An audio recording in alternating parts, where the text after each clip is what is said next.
Yo. Bummer, huh? Maybe. Perhaps so.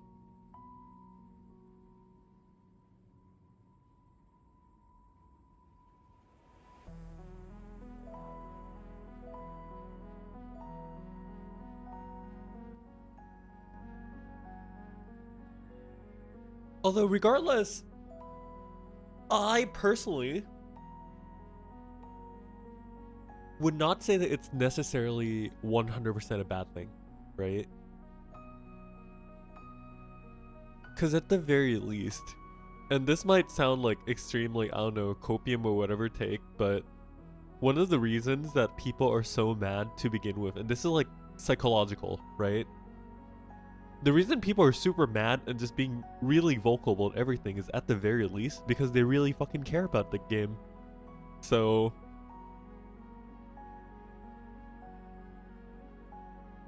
I guess in a way it's better for people to like talk about this stuff rather than just forget it and just like GTFO.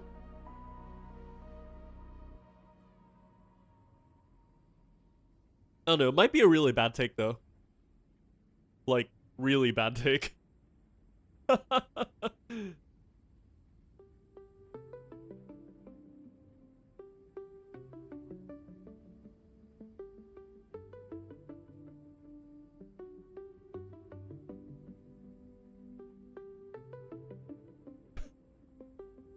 And yeah, the Star Gem stuff is really weird. Because if we combine team badges and also the ARC's record badges, you get like 60 Star Gems a week at most. 60.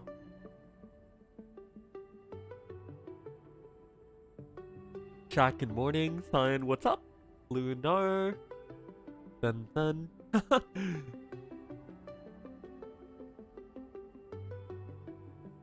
Dude, this playlist I found, it's like a non-copyrighted kind of like playlist kind of thing where I can just like play. But the more I listen to it, I'm just like, is this Minecraft music? I don't know, how do you all feel about this one? Normally I play like some, you know, kind of like chill ambient lo-fi-ish things, but like this is literally Minecraft music. Or well, it feels like Minecraft or like Terraria kind of music.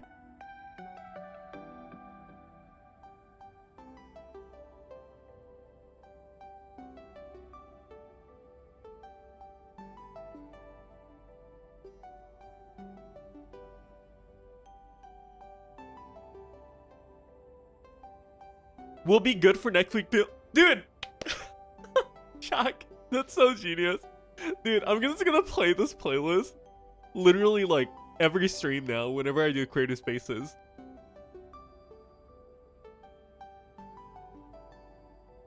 But no, this one's actually not copyrighted for real. Like it's part of a initiative where some content creators and stuff, they made like non-copyrighted music for streamers and everything to use. I kind of like went over and signed up and like, yo, get me some.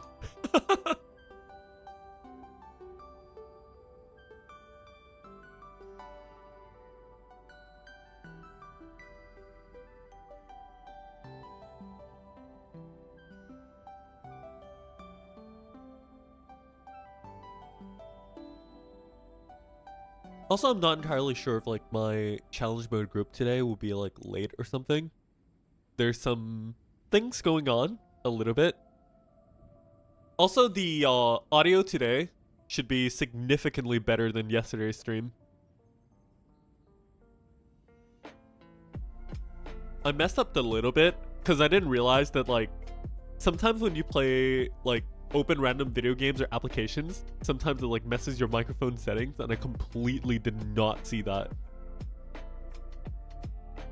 But anyways, I think, yeah, I do think so. Audio should be significantly better today. But yeah, I mixed in, for now, just some of the Minecraft music. The Minecraft vibe music with some of my usual, so I think it should be okay. But yeah, chat, I just want to know, how are we all feeling? Like, you know, it's been a day or two after now, but like, how are we all feeling? We good? We okay? Like, I know a lot of people probably like already went the wayside, but like,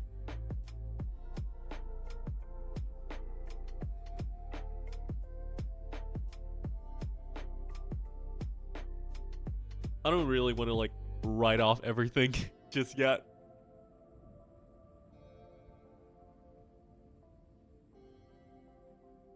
August Hopium.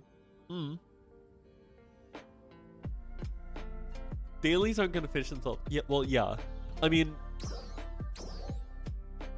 I haven't really like finished the entire thing necessarily either. I've been mostly lazy, I guess. I mean, oh yeah, I have to pick up the rewards for like the previous one as well. Although the dailies at least are really easy. And then you also get the free scratch tickets to make some money, so I'm pretty happy.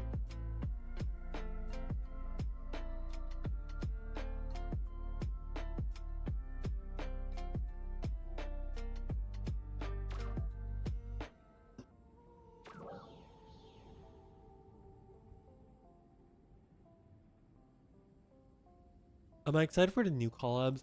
Honestly, here's the thing. I have heard a lot of good things about people liking Ghost in the Shell and all that stuff, but I personally don't really have a lot of... How do I say? Personal relevance or connection to the franchises. So I don't really know if I exactly will say like I'm super excited, but there are some nice costumes.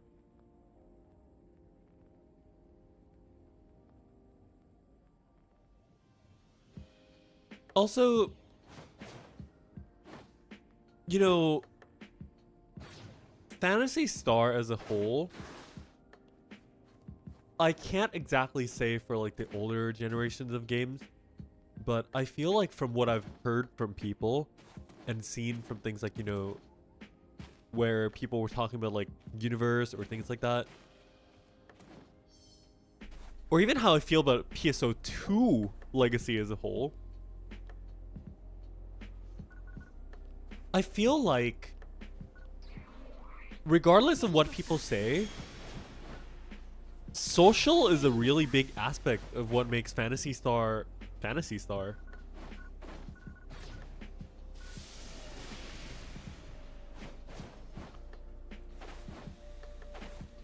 Also, Vern, yeah, like if people have not been through episode 5, dude, if people think this is bad compared to base episode 5,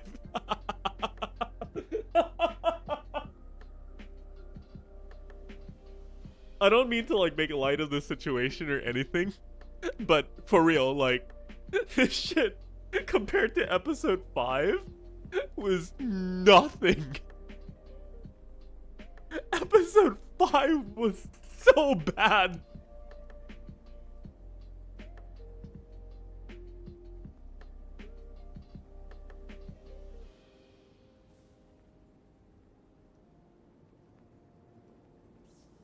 It was an insane amount of outrage. It wasn't even like there's no content to play. There is content, but the content was literally unplayable. Oh, man. But yeah, no, the game balancing wise, like, unless you're playing hero, you're actually literally griefing.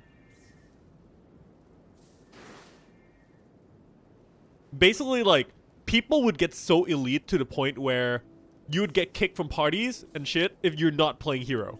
Legit. You literally could not play the game. You can't do EQs. You can't do anything. You can't compete in any time attacks. You can't play anything. Because hero was just that overtuned. And unless you're like a ranger or a techer, like, okay, sure. They're like, okay. But if you're anything else and not hero, you're just like, nope, gone, poof, dead. GTFO, I don't want to see your face, kind of thing.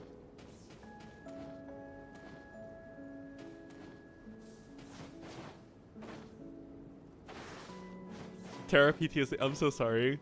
No, but here's the thing, right? With the hero and everything, like, people invested a lot of time and feelings and just like everything into like playing the classes. And then they also call the hero like a successor class. So they're like, oh, so like our old classes are gonna be completely irrelevant now. And no, I'm not from Taiwan.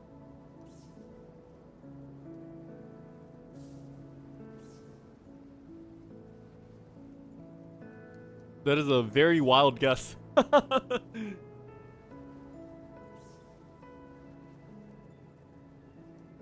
The slower development is definitely because of the open world and the high graphics. Yes, that is true. Although, Vern, here's the thing, right? They stopped the development of open worlds now to focus more on the actual content.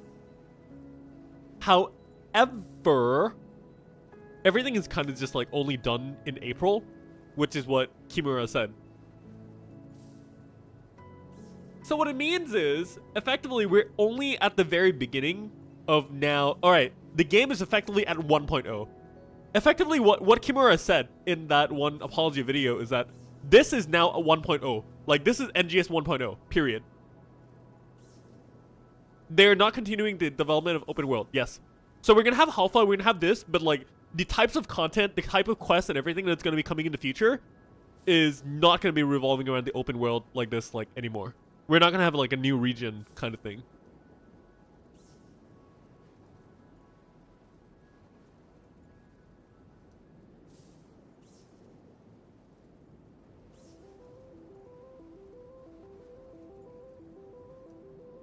Yeah, possibly instance maps. Because here's the thing. I have no idea what they're going to do for August, right? But it's very possible that we might get something like, you know, a ship infiltration or something like that. Also, I had like a YouTube comment today, earlier. People are like, yo, you know, I don't get why people are complaining about the starless enemies so much. And that one I completely agree with. I'm like, dude, this is basically like we're getting ultimate. Because every enemy is basically getting changed from dolls to starless on the level 75 Quans. And it's like, everyone's like, oh my god, it's reskin. Oh my god, it's...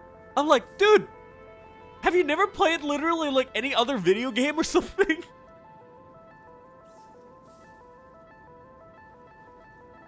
Can we go to the big moon to see it in the nighttime? Unfortunately not.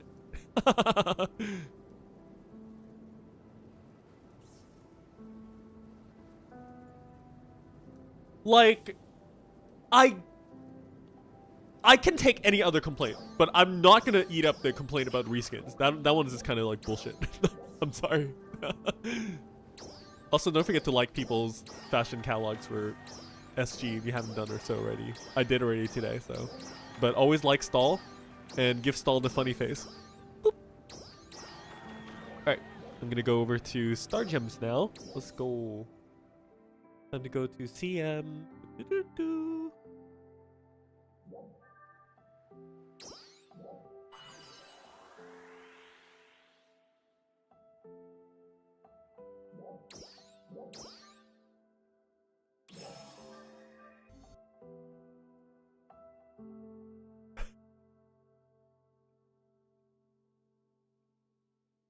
We have not entirely a clue of how the like Genesis point things will work yet.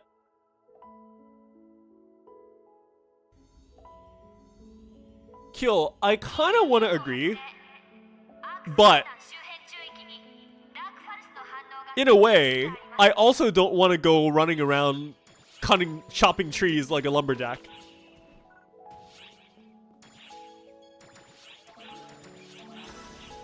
I know probably like plenty of you have played like Genshin and stuff, but personally I find it really weird about like, because I have a friend or two who played like a lot of Genshin. I did play Genshin for a little bit, but like I find it really annoying for the whole teapot thing, right? I think it was called or something like that. I don't remember, but I know that you literally have to like go around literally just chopping trees. I'm like, I really don't want to do that.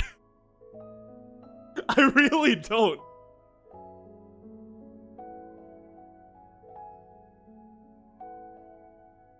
Oh yeah, also let me show you guys my ship 10 character. Might as well, right?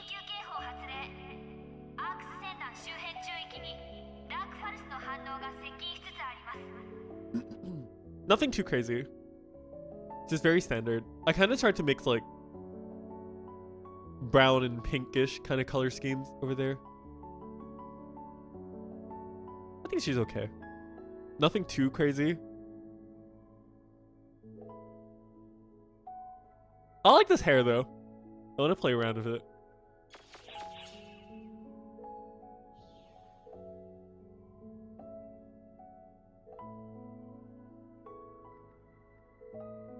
And yeah, I did say this also, like, I don't mind reskins if they shake up the movesets and stuff to make it completely very interesting. And yeah, I did not like the idea of Gigantics. Here's the thing, historically Sega always find difficulty to be literally just like, alright, we're gonna pump health, we're gonna pump damage, and that's difficult. And that's basically what Dual Quest is also. So, yeah.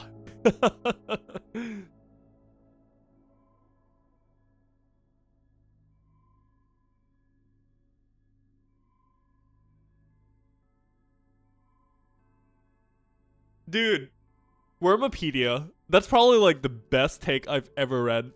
I love it.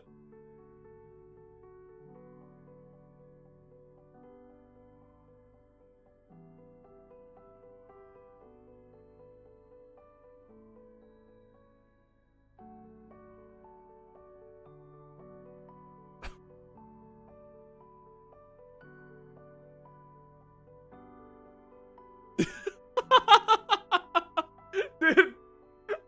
Okay, one of my friends who I was supposed to run challenge mode with just messaged me on Discord. I'm sorry, I'm like super laughing right now. He's like, I was just chilling at the restaurant outside until the moment I saw you stream and immediately yeet myself home.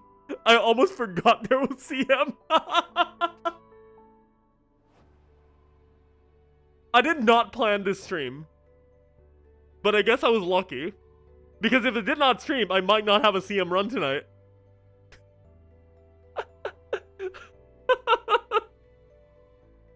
I guess there are some benefits for streaming. And yeah, Ultimate Warriors is fun. No, Bird, here's the worst part. It is basically one of the last days. Because this is like one of the final CM sessions that we'll have with the Star Gem rewards.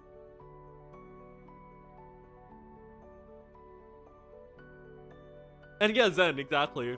What's the point of creating open world if like important? Oh, I had this idea. I had this conversation with a friend, right? Of how they could have implemented Ultimate into like the game. So basically, like, think of Halpha, and in every few hours, there's like a corrosion zone. Like every area except for Central Alio or something like that can get corroded. And then during the timer of like the corrosion, that entire exploration sector or everything will like change drastically and become like withered and stuff like that and become like basically ultimate. So like for example, if like North Alio, for example, right, is like corroded right now. Like when you go there, it's like, oh, the swamp dried up, the enemies all changed. And it's like, you know, things like that. And it lasts for like a few hours.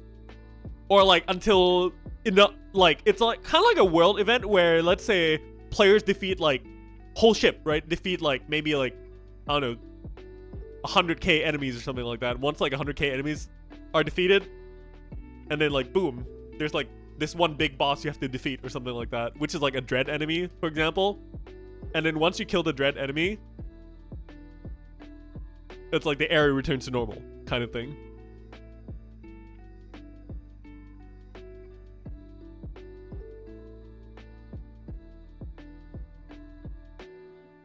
I don't know how hard that would be in development, but a concept like that would make open world so interesting, I'm not gonna lie. And it would force people to go around the entirety of Halpha without having to, like, you know, force yourself to do content, because it's like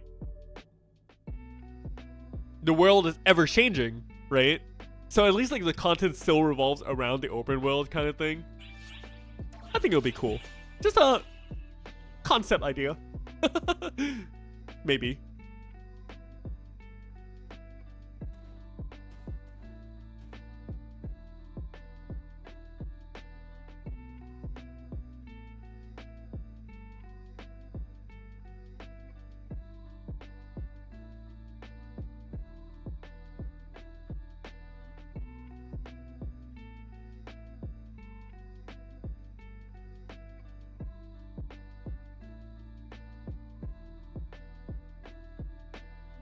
Here's the thing.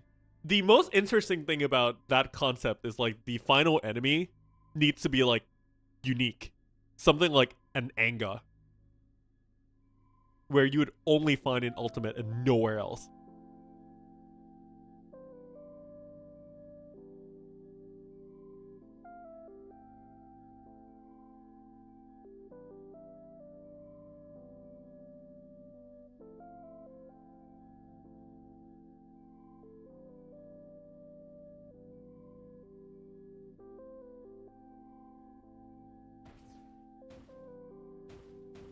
The resistances are not entirely like a bad idea on its own, but execution is a little annoying.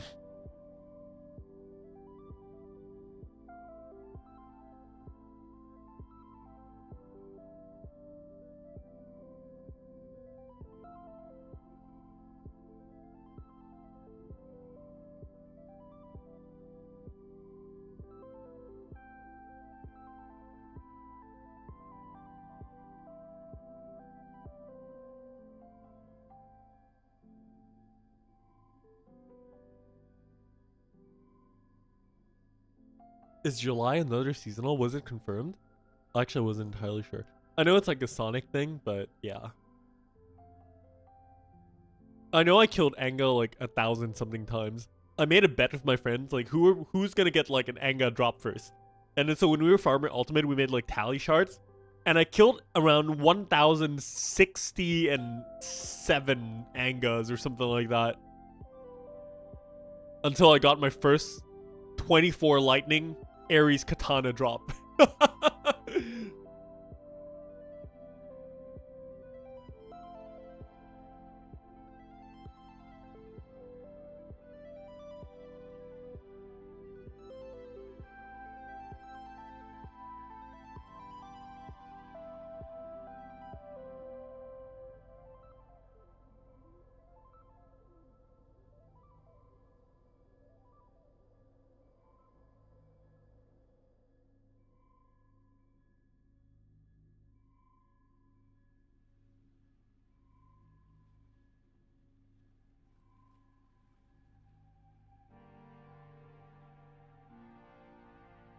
And yeah, I can imagine that. You guys like got super sped up.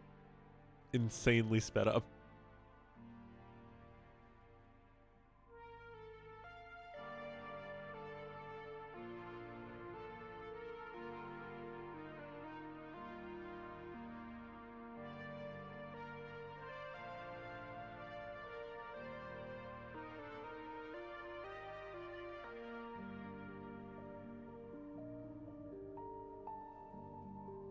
Endgame. Aw.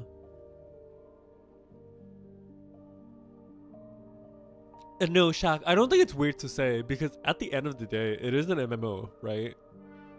The whole point of like the MMOs and stuff like that is you get to live with certain content for a little while before the next big thing. Not do everything like week per week per week kind of thing. It's like you haven't really like fully immersed yourself with the content and like do it so much to the point you got bored yet.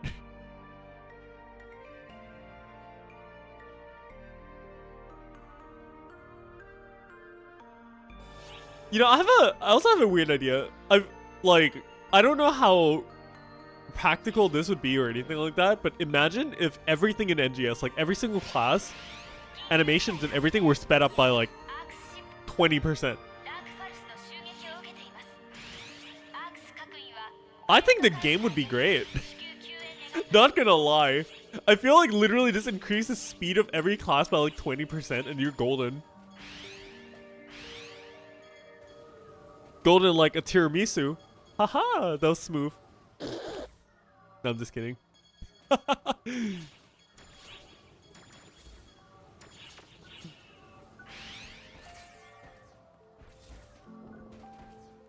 But now mostly I'm kind of just like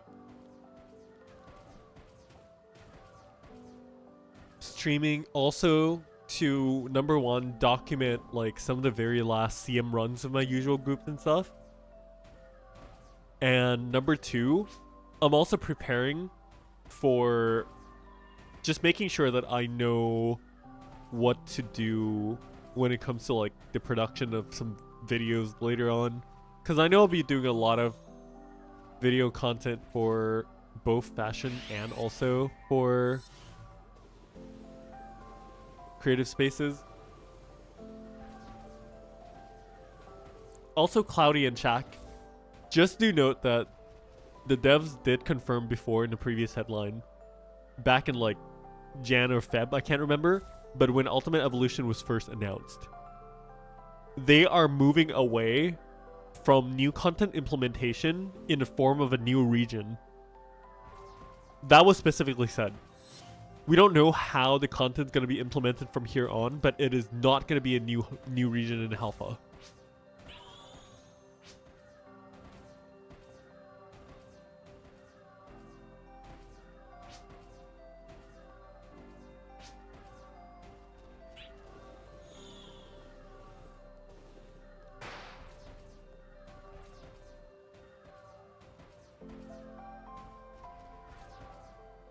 Here's the thing. I do feel that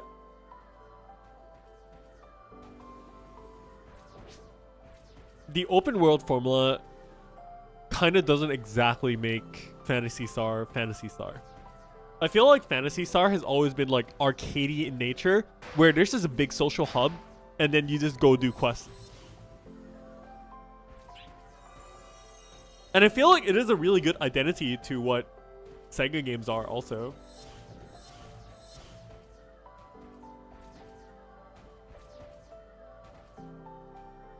And yeah, Alpha is a hub planet.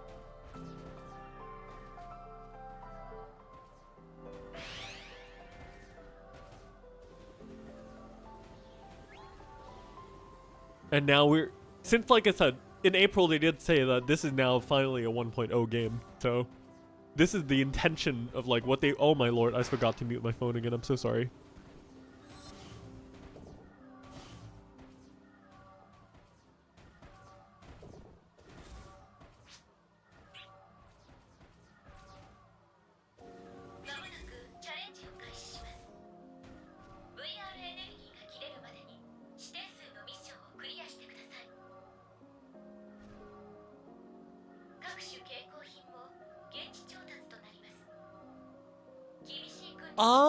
I think it's not Wormopedia. I think saying like Halfa is now basically what Monster Hunter World kind of is probably not entirely a bad idea. Because they're just going to implement new content into Halfa and also instance contents outside of Halfa also. Probably, maybe, I don't know. I don't have any like exact information on that right now.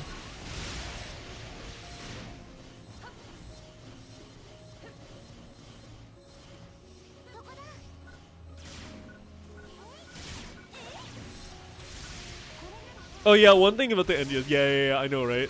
It's like they advertise this to be like the big open world game kind of thing, and you're literally stuck in a piss-colored box 90% of the time.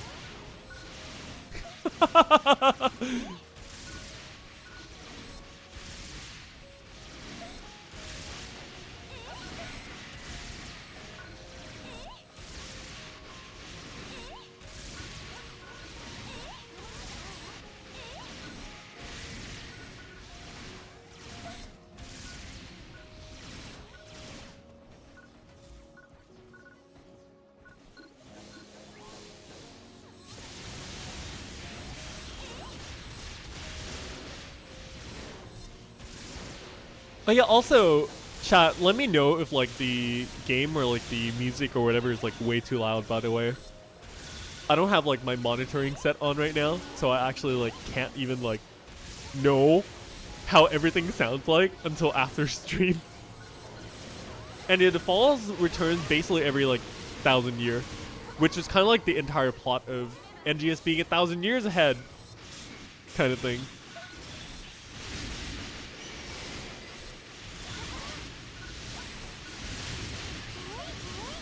But no, Dark Falls is not Starless.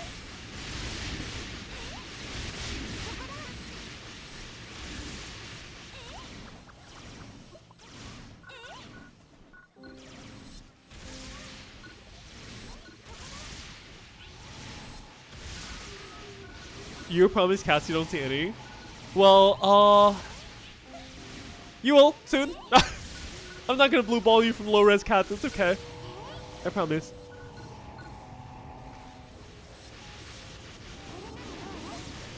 Everything in PSO2 is too loud, especially enemy weakness. Dude, hell yeah. Dude, the sound when you're on Magatsu's core and literally like 12 players are hitting on that weakness spot with the weak bullet break damage sound. Ooh. Man. That's bad.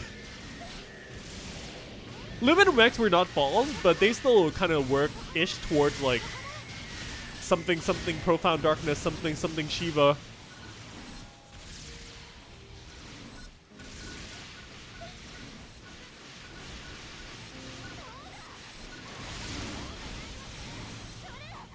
Oh, the TMG camp. Oh, the Electafinis. I have them.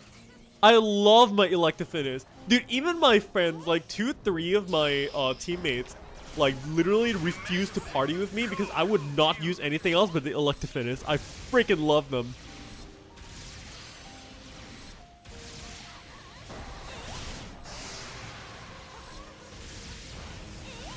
And I don't love it because it's like a troll kind of like super loud weapon or something like that. I love it because it sounds funny.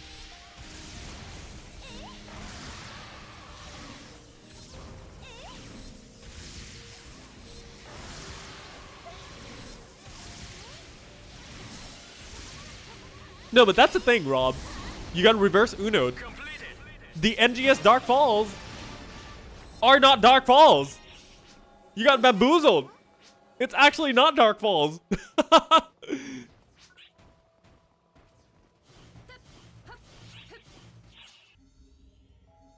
It's a fake. It's all a phishing scam. You got scammed, son. You got catfished. You literally got catfished.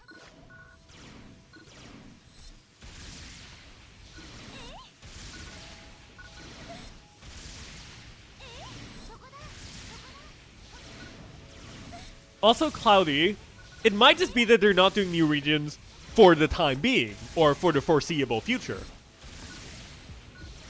That's all it is. We don't know. But we just know that it's not, a new region's not coming anytime soon. That's all we know, for sure.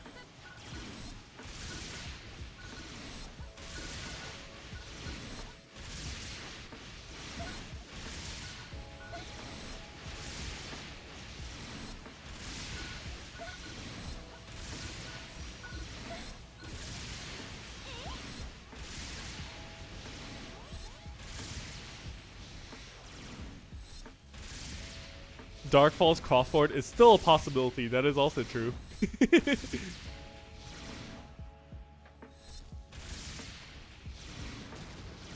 Oh, by the way, I might as well mention this for all you guys.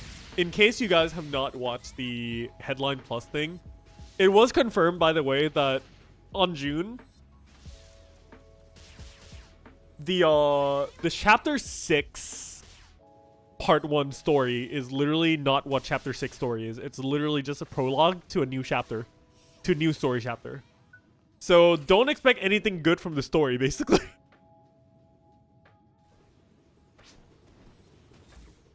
Just assume that the entire of like the first like update for June is literally just creative space and nothing else. And we won't get anything substantial until the August update, as in like for the game content it is. So both like the story, the actual game content, and things like that. Due to delays and whatnot.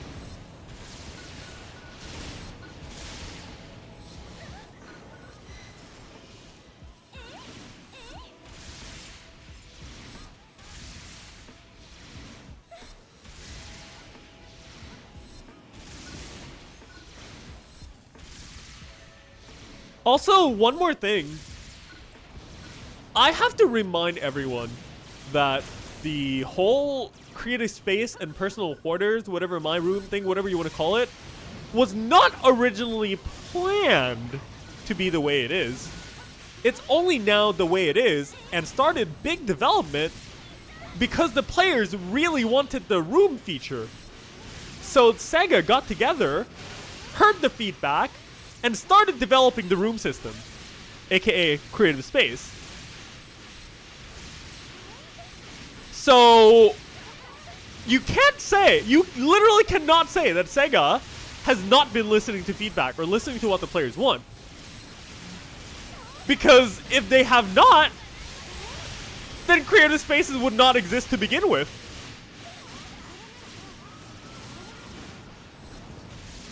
Literally. I'm not joking.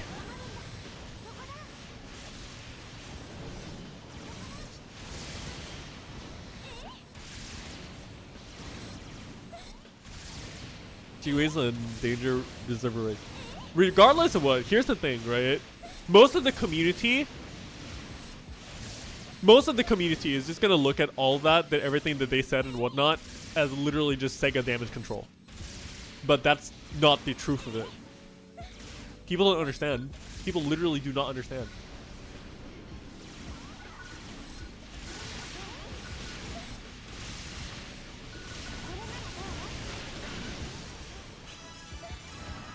And also, they also revealed one of the, like, indirectly revealed one of the reasons why PSO2 NA translations feel so, like, weirdly wonky. Is because there was many translation teams for the game that kind of, like, got passed hand to hand to hand to hand. And because of that, they kind of can't really, like, change some of the stuff that's already been, you know, implemented. Because the name's already there and stuff.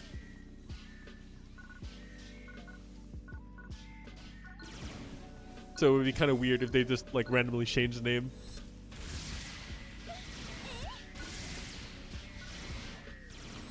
Also, people also misunderstand this, but the creative spaces, there are creative spaces both for your room, aka personal quarters, and also for your team room, aka your alliance quarters. Holy crap, dude. You know, sometimes I never realize how much of a mouthful the NA translations are, actually. I'm like, yeah, I have my room and team room. Versus personal quarters and alliance quarters. That's a mouthful to say.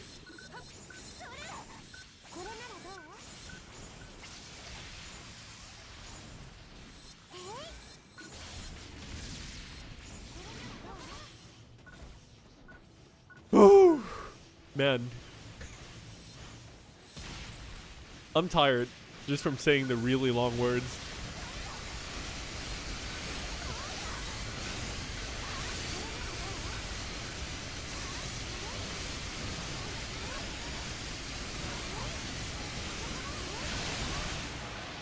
Affordable housing. Imagine you're just working in real estate. Dude, people, like, how much you want to bet? People are literally going to be like, yo, I take commissions to make creative space stuff for you. Yo, imagine. Yo, commission me like $15. I'll make you a wonderful creative space on like Fiverr or something. Dude, you know what? Should we make a video series for fun? Literally, just I just go on Fiverr and just make like a thingy where it's like, yo, $10, I'll make you a creative space.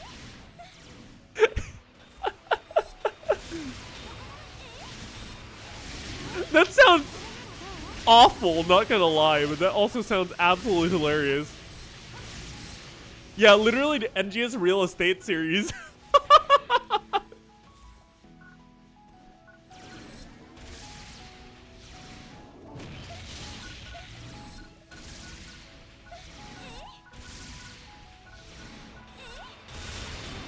Gotta get Fiverr to sponsor the video too, right?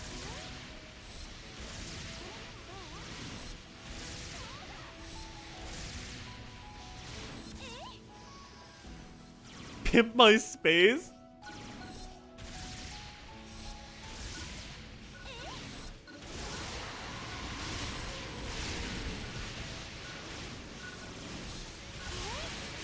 You know how the My Room used to be called My Room, right? Maybe the series can be called like Your Room. NGS house renovation.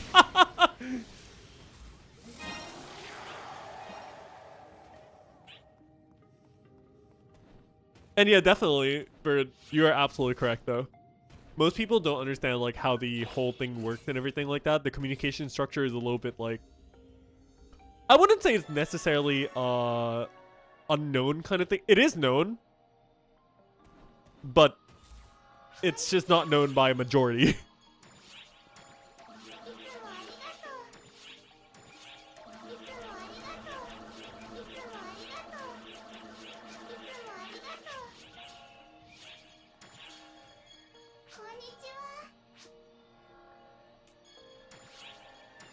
Man, I want to host like Arc's Got Talent and just be like, who has the best creative space build?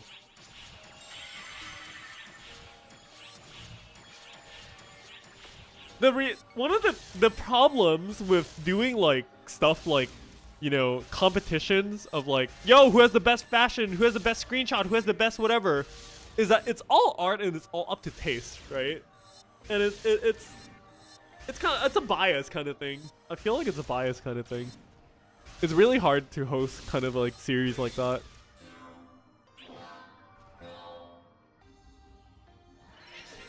Unless I have like constant like 2 or 3 co-hosts that will be sharing like different opinions and stuff like that all the time. It's really not easy to make a series like that. Although I don't plan to do anything too crazy. I wanted to do something along the sorts of like when NGS beta first came out. I was just like going through Twitter and then just making like Twitter highlights of each day where people were posting videos and photos and everything like that.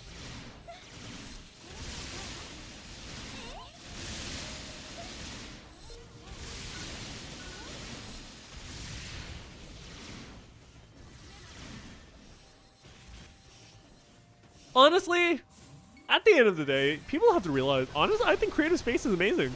Like, it's an actual amazing creation that SEGA did. Like, credit where credit is due, right?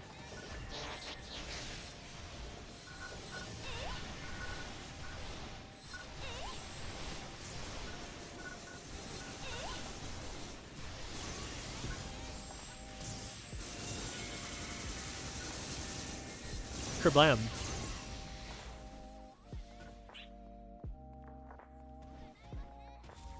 Chill house surrounded by minefield with traps. I had there was like a really old conversation I used to have with like some of my older friends and stuff, where I was like, yo, what's the most creative defense you can make to your house during a zombie apocalypse? One of the ideas that came out of the conversation was outward facing treadmills. Because, you know, the stereotype is that zombies are really slow. And so if you have literally just outward facing treadmills at your doors, they wouldn't be able to go through because they would literally just like not get out, like they would literally just get outsped by the treadmill. It's a terrible idea, but it sounds funny.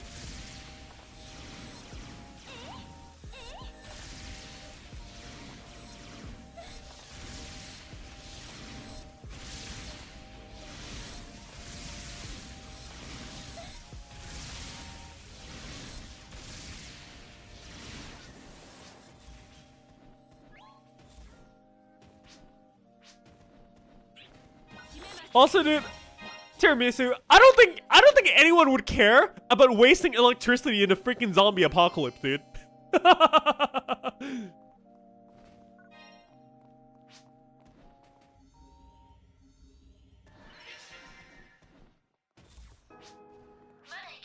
Dude, Johnny, thank you so much for dropping by. Take care, man. Have fun with your meetings. Emergency code attack.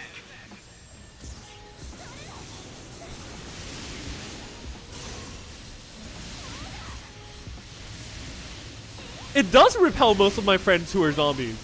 Like, if you tell me, like, I get outward facing treadmills on my freaking house, if, like, all my teammates in-game, like, turn into zombies, dude, all of them would die. None of them are athletic, my dude. We're all neats. We live in, like, a basement or something.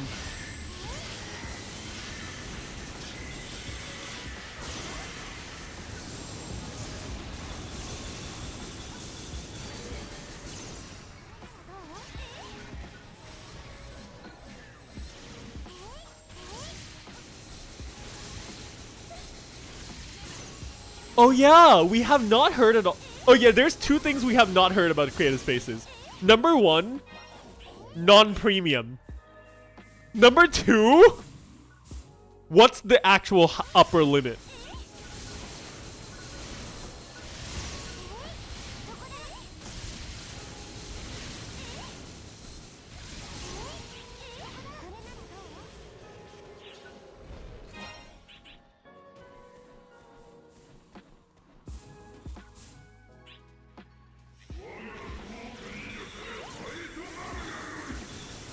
by making a slope with their bodies, but the treadmill will push the bodies off though. What is base limit? Oh, 150.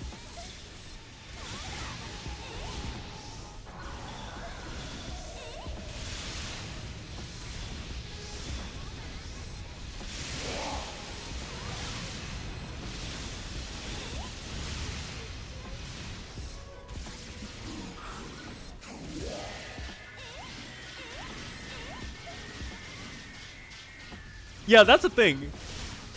Dude, for all I know, Vert, what they might do is give, like, you know, creative space 3-day pass in the battle pass, dude. Imagine.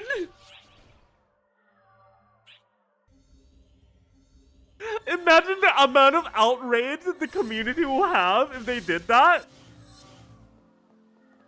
Woo! I don't want to think about it.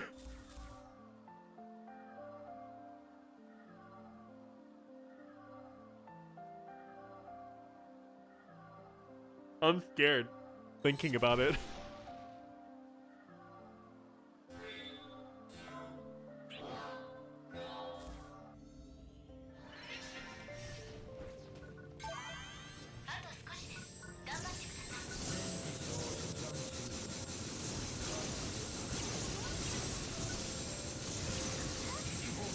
But honestly, no. I personally feel like they're just gonna abolish that system, and the whole thing is just gonna be free. Is how I feel. I am not saying that I'm correct. I'm saying how I feel.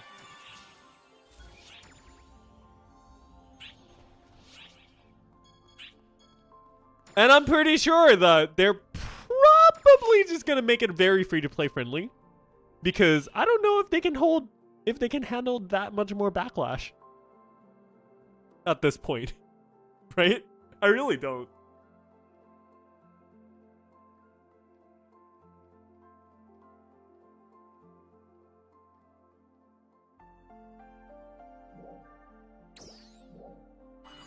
Oh, wrong ship. Oops. Did not mean to. Did not meant to go to ship 2.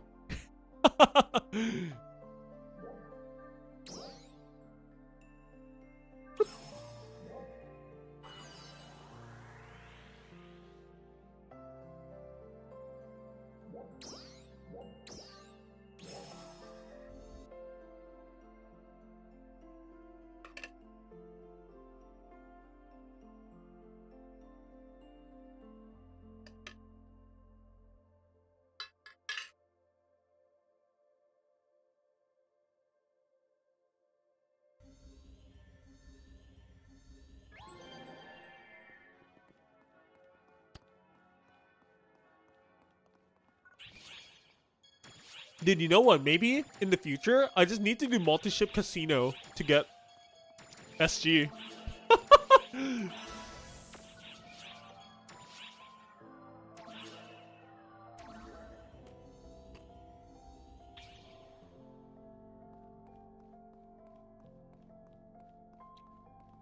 Yo, Jack, what's up?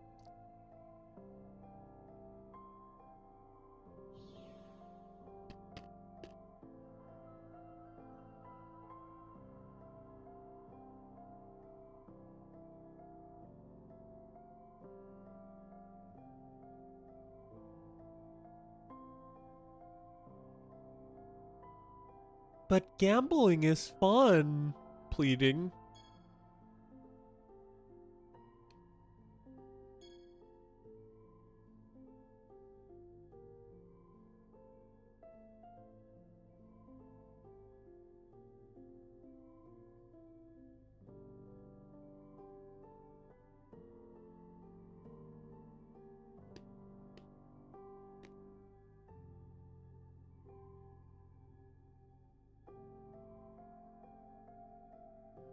And yeah, you don't have to gamble at all. You just log on and you get a casino pass for free. That is correct.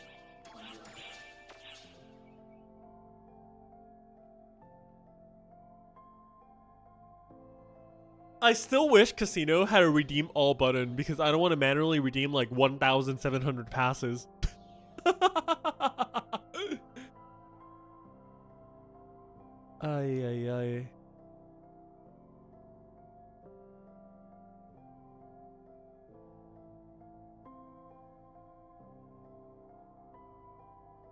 think about the children.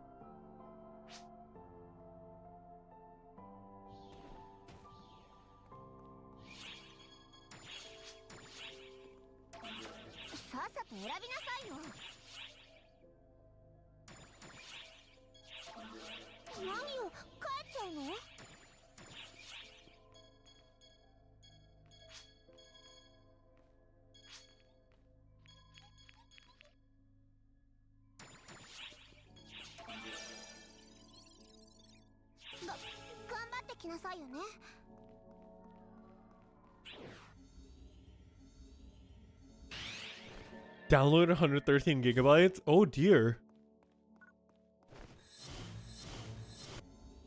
Oh yeah, the sliders are awesome, dude. Again, that's also from player feedback, right? So imagine saying Sega did not listen to feedback. Imagine.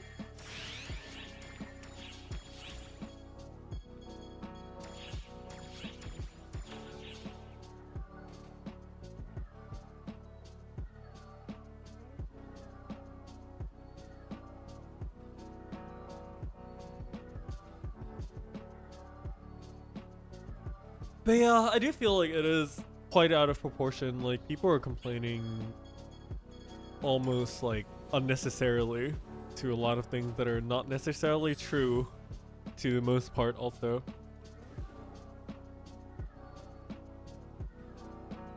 But I get it though, people are angry because, again, I did say it since the very beginning, mostly people care. Mostly people are really angry because they care about it.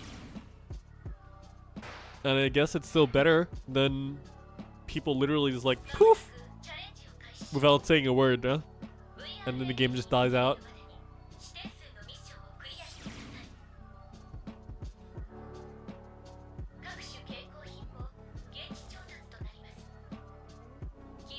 Yo, Shackman, at the very least, in NGS, they did one thing right.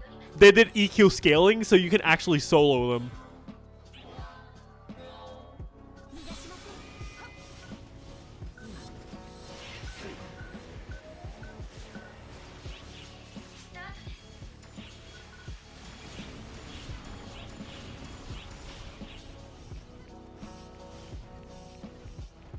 Better than carrying and not getting anything like Overwatch PvE? Oh dear. I've heard stories, man.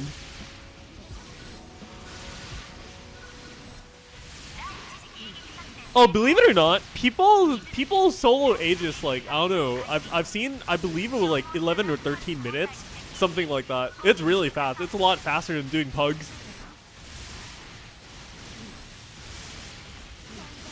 And yeah, I figured this would exactly what happened to Global is that people are used to the super fast pace where there's content every 2 weeks, every 2 weeks, every month, every month, every month, every week, every week, every week. And then NGS comes and now you already caught up to all the content and now you don't get that super accelerated pace and then you're like, where's the fucking content? And I'm just like, dude, are you out of your mind?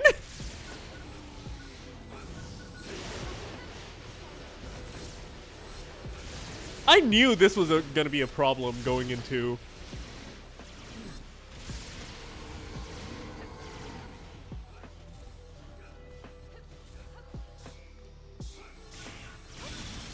It is a bit of a big deal. I would say so myself.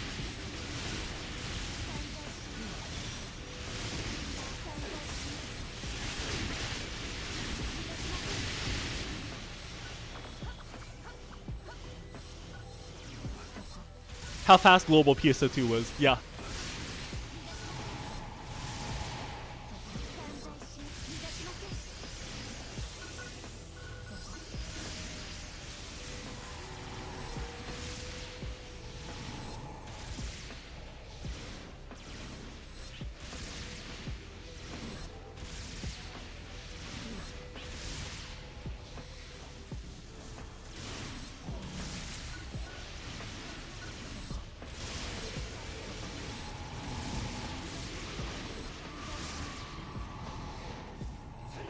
The hell of gacha games catch up? Oh dear. I've heard stories. It's even worse in gacha games because you have to get the currencies to pull characters and stuff. But in the other hand, you also have the, you know, clairvoyance.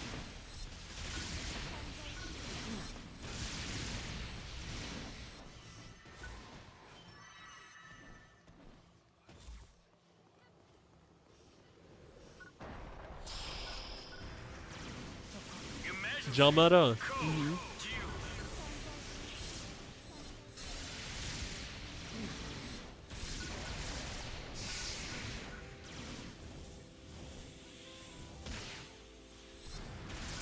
But you can say at least like they get to, you know, read the story in English, right? And that's kind of like the most important part about FGO as a whole. Is that you get to really immerse yourself into the lore and story, the whole rich everything.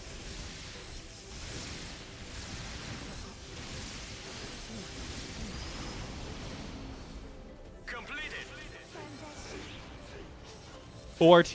What is ORT?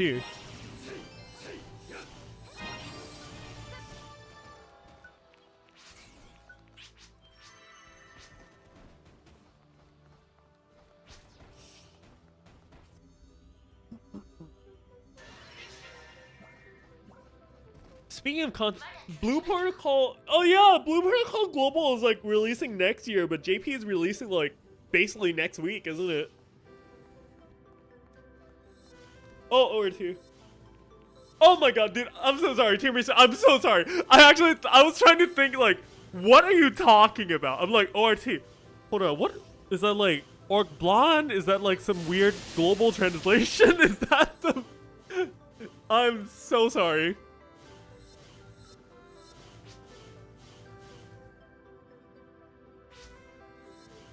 And yeah, gachas are very reparatory. I feel like one of the biggest problems with gacha games is it kind of skews people's perception of money's worth, right? Look at people literally spending... I know it's a meme and stuff like that, but all the people spending like hundreds of dollars over like a literal like chance of getting a character or two. Yeah, and then those same people literally complain about buying a $30 video game on sale.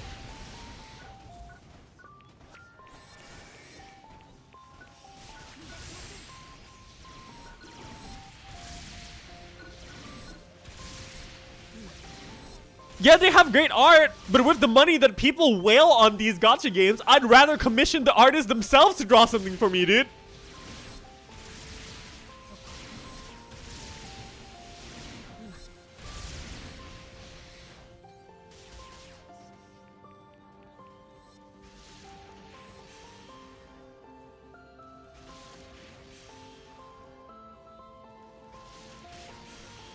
Like, if you're gonna get to that point to wail that much, like, you might as well literally ask the actual artist to draw something for you. It's probably more than what they paid for them to draw for the game.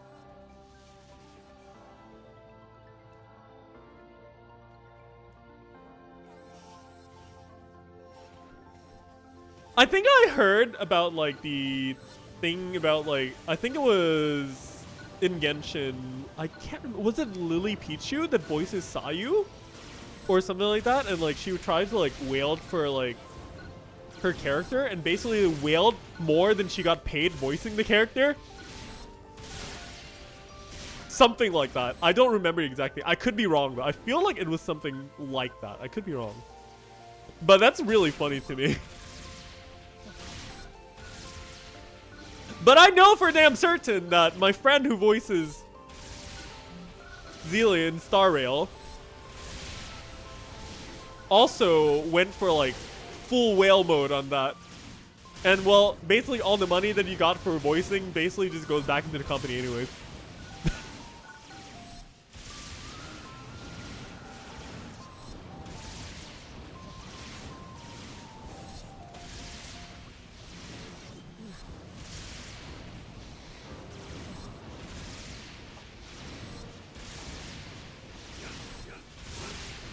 Like telling you to top up every time you log in. Oh dear.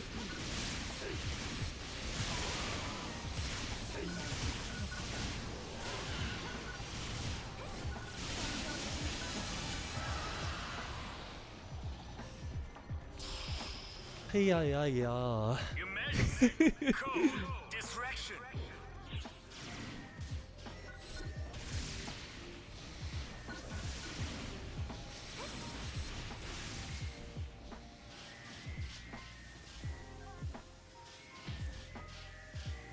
Honkai Star Rail's not pushover in spending. I mean, isn't that what everyone says about the honeymoon of a gacha phase? Oh, it's free to play, it's everything, it's chill, you know. And then once the honeymoon phase is over, all the complaints come out. Is that it?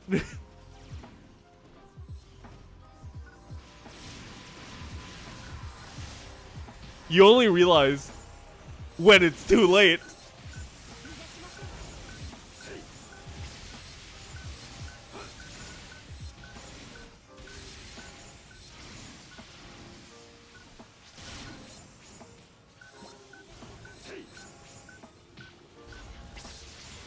And yet the time sync is like, oh, yo.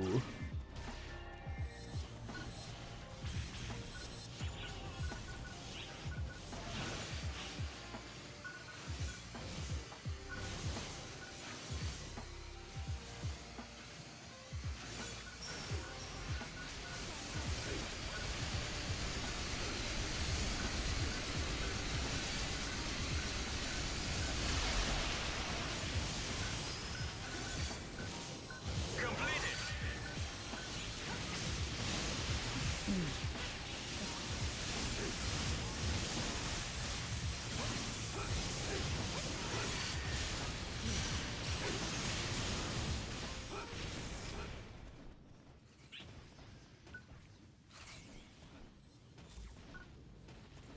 $50-50, huh?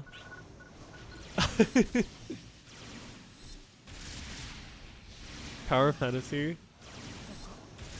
I know some of my friends were like playing it, but I guess the game's like completely dead now or something. I don't think I've heard anyone talking about it in like forever.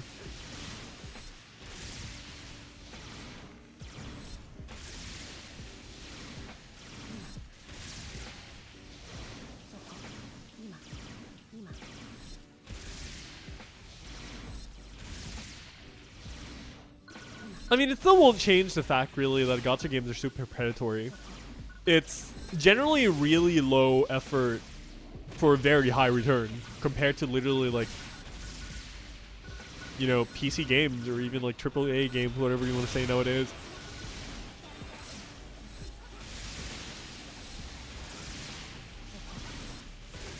And yeah, otherwise, like, they can't maintain it as a free-to-play game. That is also correct.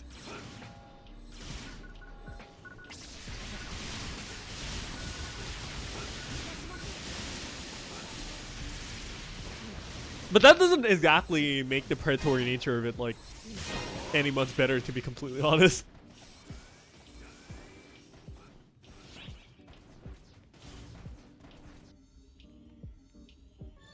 Well, I always say it this way to a lot of my friends who play gacha games anyways, that if you want to truly win playing gacha games, is you just play, have fun, and don't spend anything, and don't hard commit.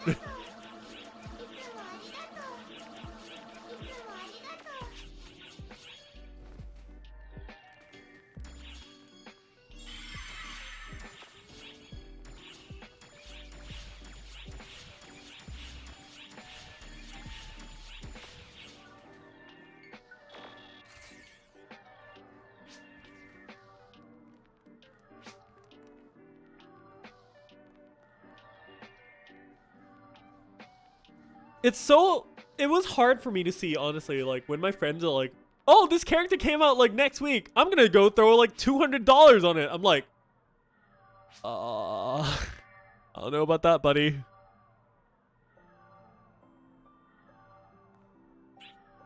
When people start spending, like, 1/4 of their monthly paycheck on, like, gacha games, I'm like, yeah, that might be a bit much.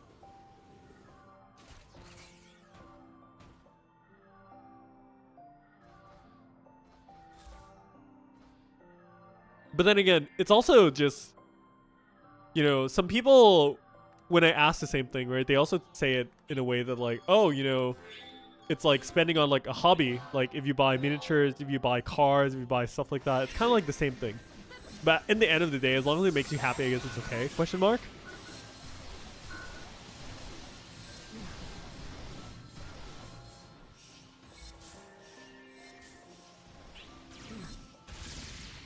Again, this is one of those like just really, really weird topics, I guess. I'm not gonna say like I'm like a psychological, like, I don't have like a degree in, well, technically I do have a degree in psychology, actually. Technically. But I don't really exactly have a degree in psychology. So I'm not gonna say like I'm like an expert or anything like, when we talk about like addictions or like, whatever things of that nature.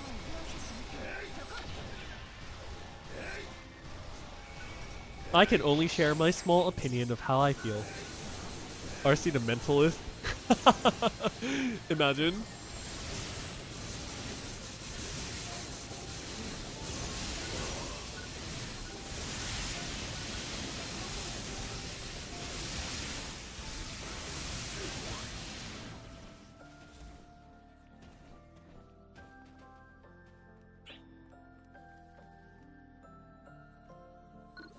Oh, I don't doubt it. If you play that and without dropping money and stuff at all, like, I think you're golden. You got the nice experience and all that. I was playing Genshin for a while until I just feel like it just takes way too much of my time. I'd rather do other things like, you know, art, music. I have other hobbies. Let's put it that way. I think that's probably a better way to put it, actually. I have other hobbies. Which is probably why I really enjoy playing Blue Archive on the side, because I don't even have to log in every day. I kind of like just play every now and then here and there. You know, have a bit of fun here and there.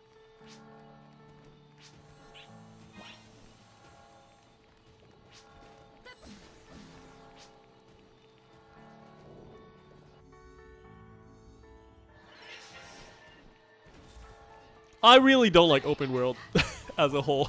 That's just my personal thing. I dislike, in general, like open world games.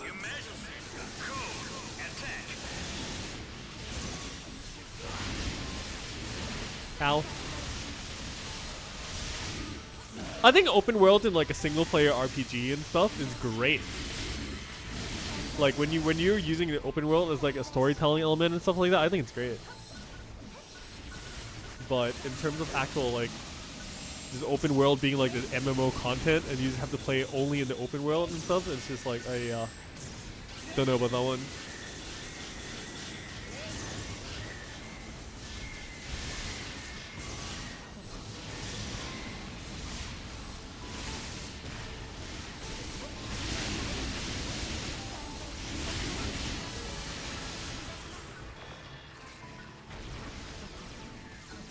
Your preferred open world size is Thea? Really?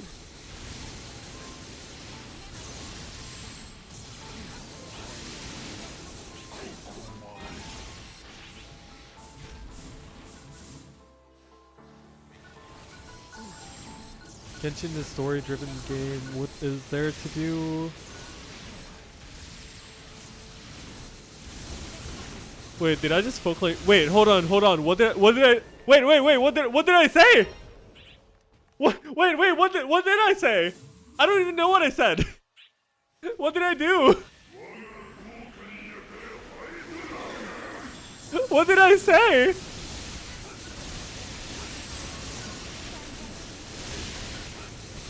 I feel like I did something right for once in my life. What did I do?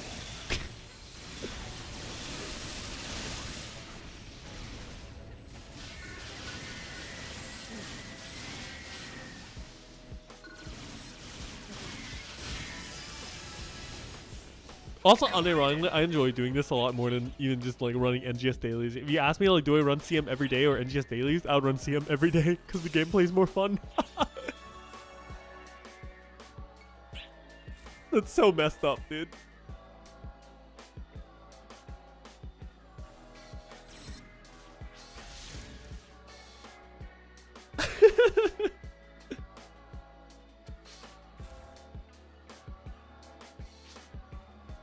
Oh, this is actually like the last CM that I actually get to do with this group, huh? True.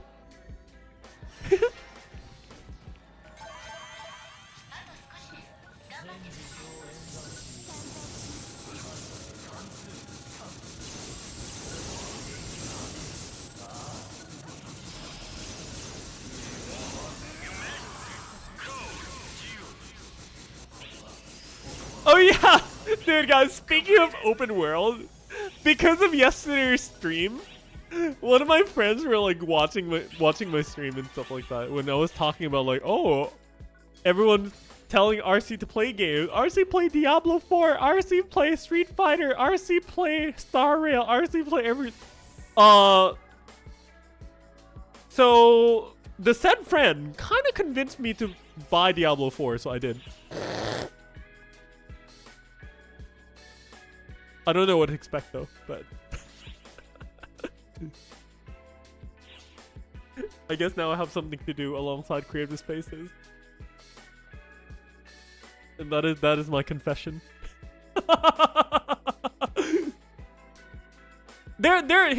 He's a really close friend, so I think it's okay. Like he's a really close friend, so I don't really mind.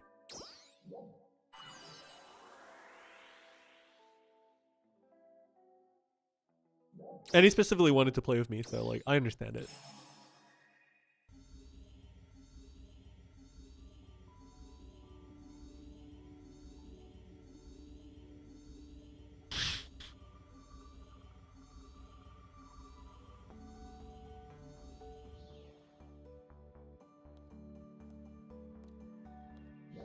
Alright, now I have to do dailies here, and then now I'm just chilling.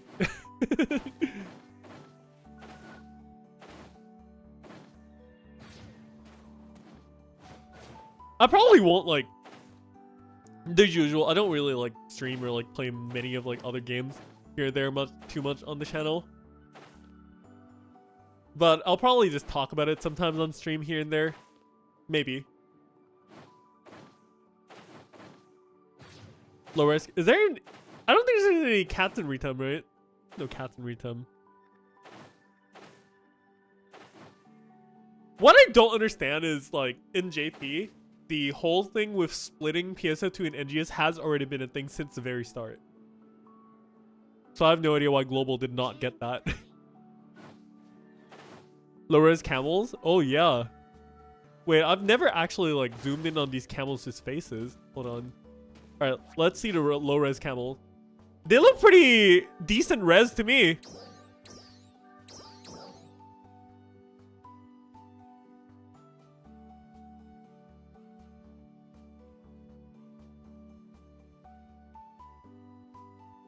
They look pretty decent. Look at the pain in its eyes.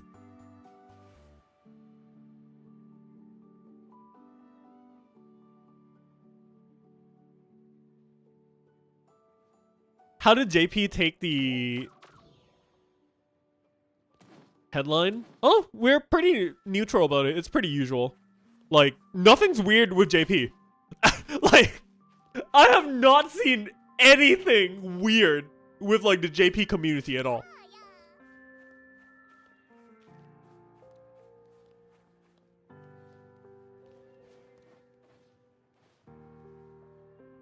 Everything that's like angry or like drama or everything, I feel like has been from the global side. And I'm not gonna like blame global side for it, but like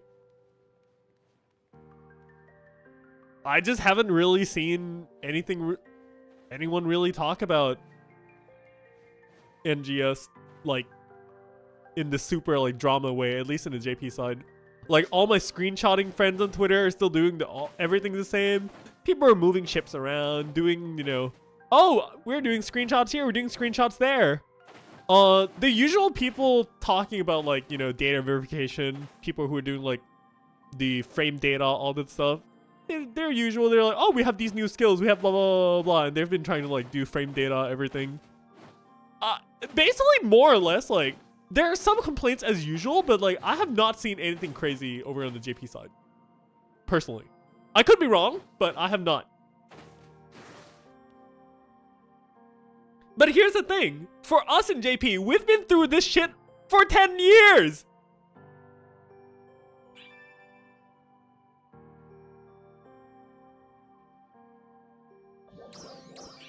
Like, we've been through this shit. Like I said earlier, right? That, like, this shit honestly doesn't really compare to episode 5. Episode 5 fire was real. That was real shit. JP don't care as long as you can play the game peacefully.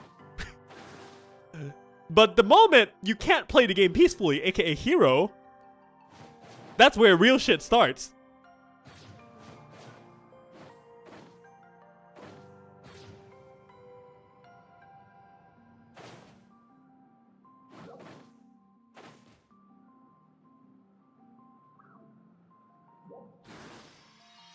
And yeah, the biggest part for JP was literally at the very beginning of NGS.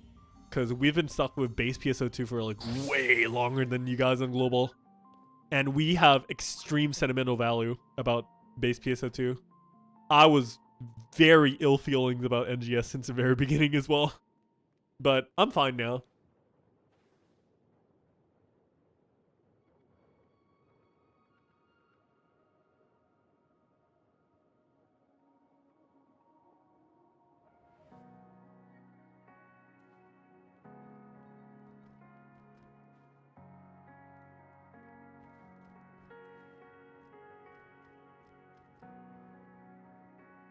On my dash motion? Standard B, I think?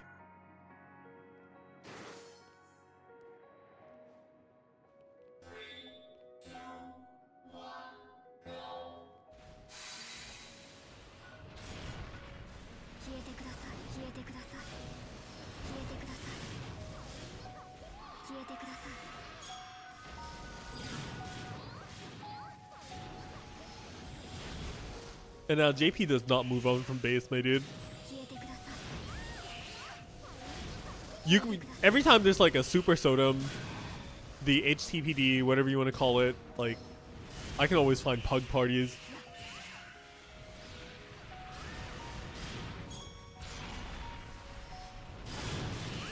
Because laptop can't handle NGS, dude, that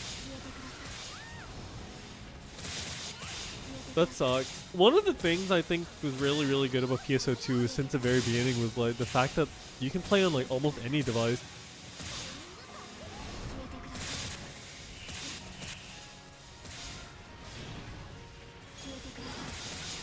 They missed the Matrix board? Wait, what did they call the matter board on global? Legit, what did they call it?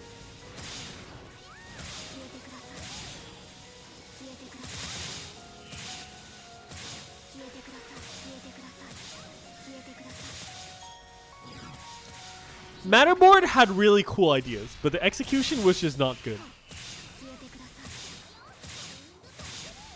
No, Paradigm Matrix was the PSO2 SEA. That was SEA translation. I have no idea what Global called it, the Matterboard though. Or did they even get a Matterboard? I have no idea. And yeah, Vert, I'm pretty sure it's the shock of like the content pacing for global side. I'm 100% sure.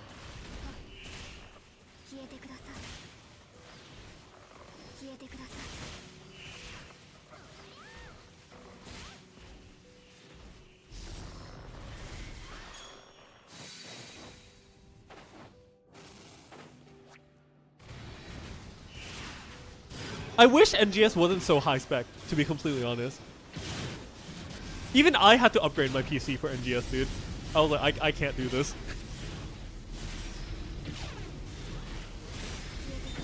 No, not the bingo card. I actually miss bingo cards. I think bingo cards were awesome. Yeah, you know what? Why did they not bring back bingo cards for seasonals in NGS? Why did they not? Dude, I have to put that suggestion in. Holy crap, you guys are genius. I'm gonna go throw that suggestion into SEGA like tomorrow. Why you guys no use the bingo cards anymore?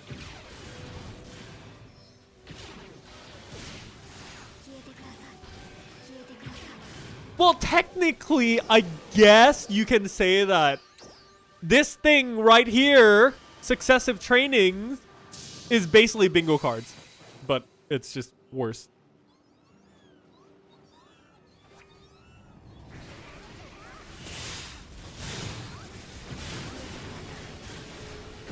Successive training for like Stia was pretty worth it because you get like ability 4, but like who really enjoys doing successive training, right? Not me.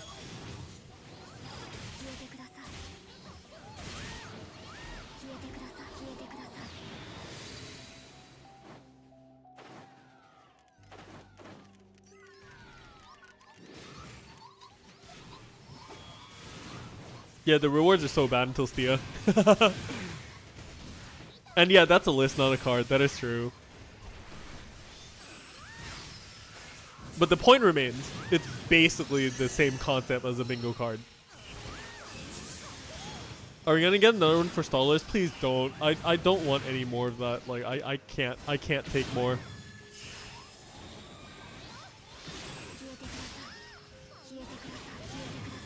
I really can't.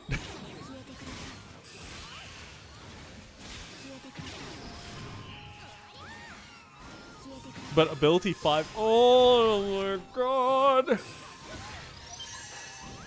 You guys are giving me nightmares. Like this is like nightmare fuel.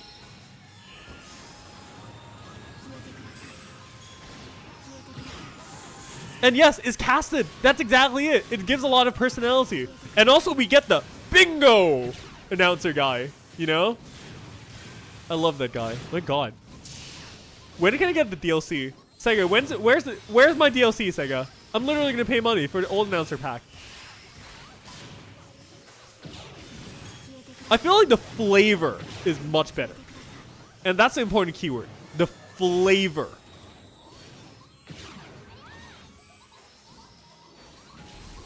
Rather than having everything just be in a list of like, oh, you have limited tasks. Ooh, so exciting. You know?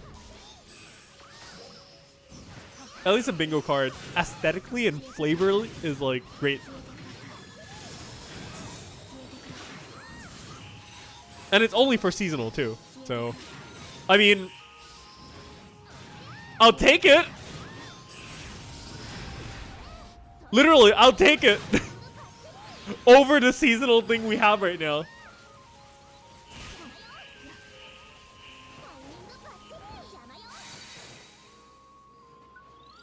I think what's most important in a video game nowadays, at least in my opinion, is honestly flavor. Also, thanks for answering the chat about my weapon camo, by the way. Thank you so much. I would have copy pasted the name like after I was done with the run, but you guys got it. So thank you so much.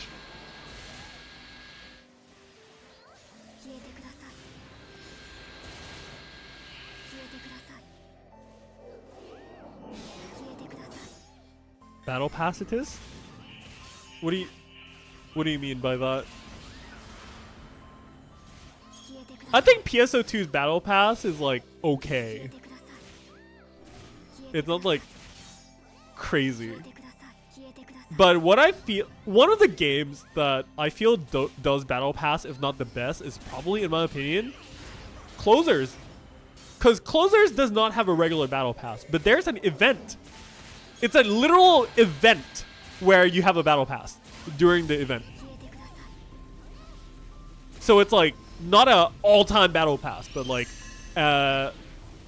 often-ish, maybe like twice a year battle pass.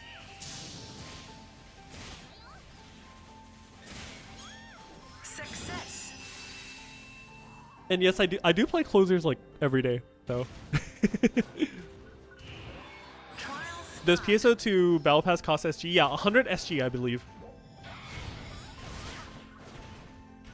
Yeah, it's basically a more eventful Battle Pass. And the Battle Pass is used as like part of the event. Like, it's like an event's reward track kind of thing. Rather than like a permanent, always, all the time Battle Pass.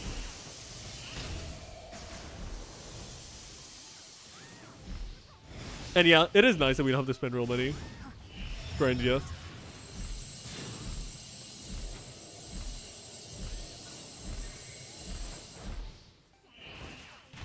I would not say 100 SG and free in the same sentence, but yeah.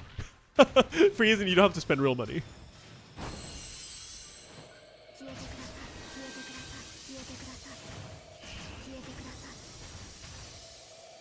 There's the this thing with gold. See? Right here. Mission pass gold. Pass. You just have those. Why do I have those? Just don't question it.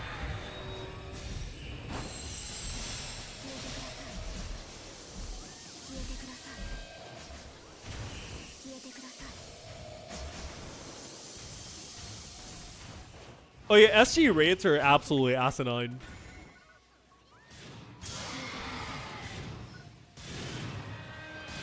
$100 star gems is worth like $5. I'm like, what?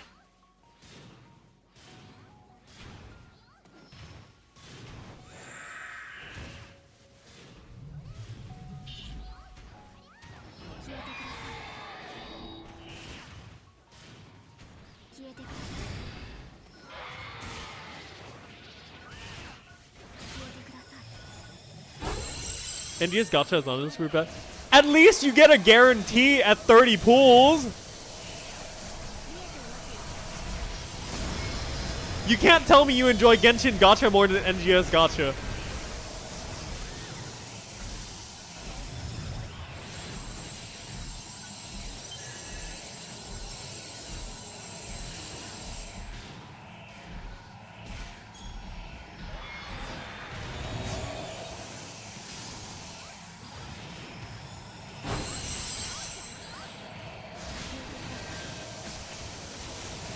I don't like that it's gacha, but here's the thing. People don't really think about this part, but PSO2 fashion pools being gacha is actually very healthy for the economy. Otherwise, males probably wouldn't have costumes on the freaking shop.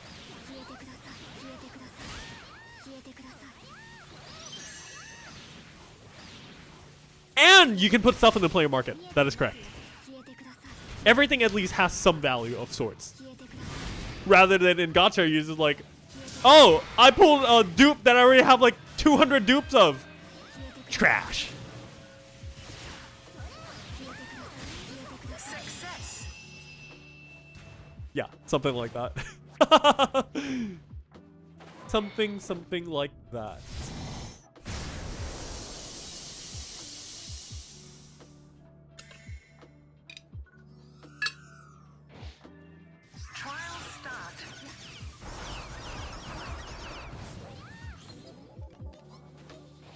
Oh, Captain! Haven't seen one in forever.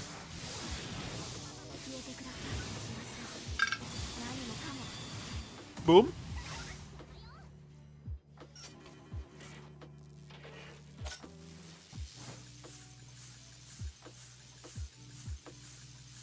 And yeah, in PSO2 SEA, I've heard horror stories. Like literal horror stories. Costumes literally have stats. And it's broken AF. Like PSO2 SEA was like absolute horror stories.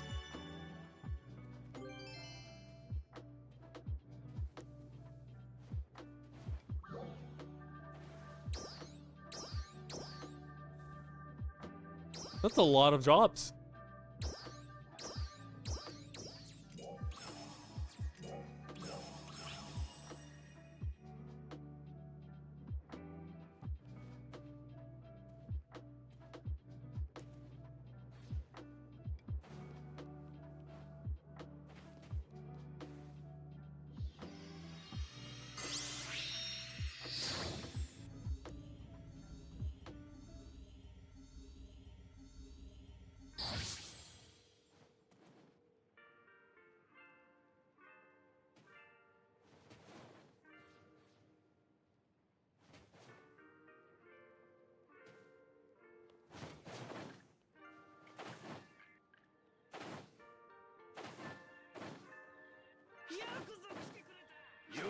SEA was an absolute nightmare.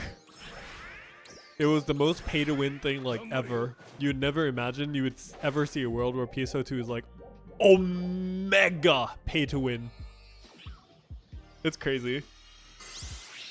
Absolutely crazy.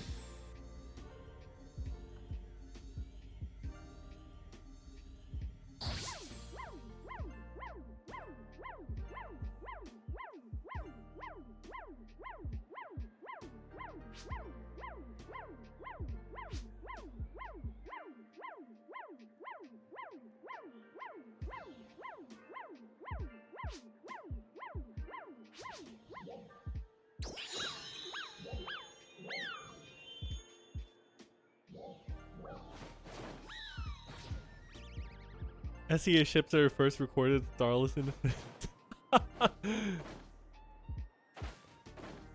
You know, I really wish this one thing is true, right? Is that I really genuinely wish PSO2 did ship like data centers. Where, for example, like let's say like ship 5 in PSO2 is like a ship in America or something like that, and the servers in like US. And like maybe like ship 1, ship 2, ship 3 is like Japan server, something like that. Maybe like ship 4 is like Europe or something like that. So effectively like how data centers work in Final Fantasy is how I kind of wish like PSO2 servers worked. Like when they were gonna add like the NA servers and stuff like that, I really wish that they would have just opened like ship 11, ship 12, ship 13, you know what I mean?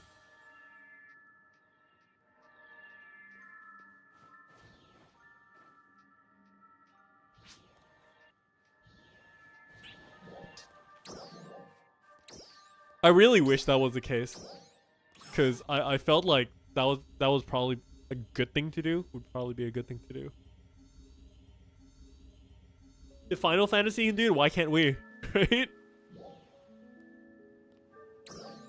And then, so if they do that, they don't have to like double operate. Probably legal issues and all that, yeah. No, but here's the thing. If we do that stuff like that, right, at least like Global can get like the old JP collabs and stuff too, because they don't have to relicense everything for like Global. You get what I mean? Because it's still the JP game, but they just added more servers. Rather than being a completely different entity.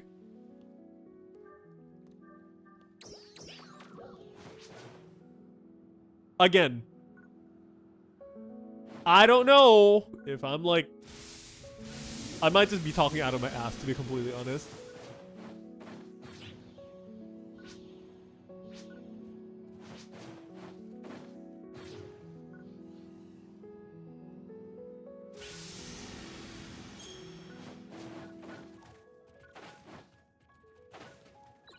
But yeah, I literally might just be talking out of my ass on that one.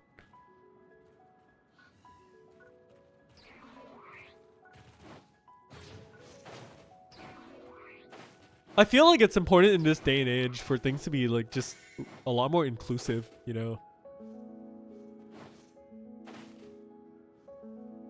Yeah, Global Ship 1 and 4 is basically like JP 11 to 14, something like that, yeah.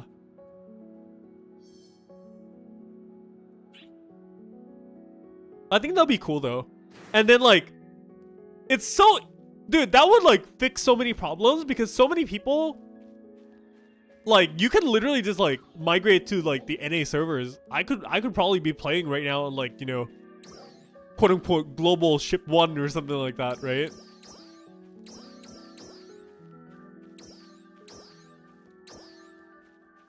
But then I guess that comes the problem of like, you know, the content release schedules and everything. But if they were gonna super accelerate and just do that anyways, I feel like, I don't know. But then again, this is all like just hindsight talk. I can't really say what's right, what's wrong, per se.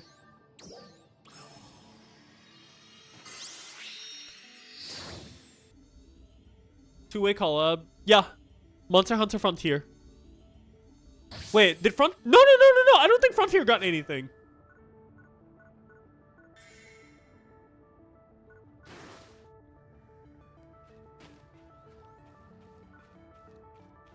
I don't think Frontier got anything. We got Elzelion, but like I don't remember them getting anything. What did it get? A fucking Fang Panther?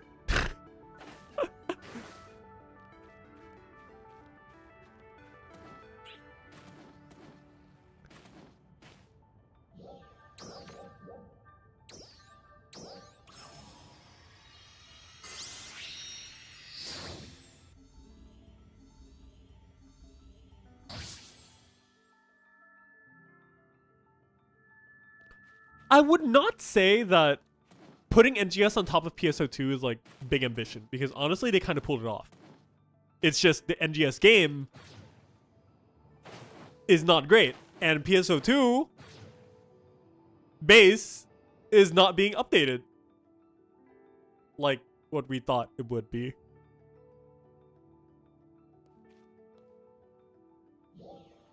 In a perfect world, NGS is fucking chef's kiss, my dude. It's literally everything RuneScape tried to do, but better. It's literally what World of Warcraft wanted to do with like now the added World of Warcraft Classic, but better.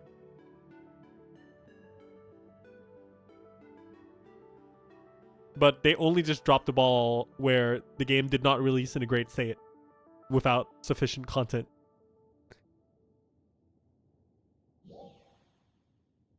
It did create a ton of bugs, yeah, but the crux of it is just the fact that the game got super rushed to release by the upper SEGA's like higher ups.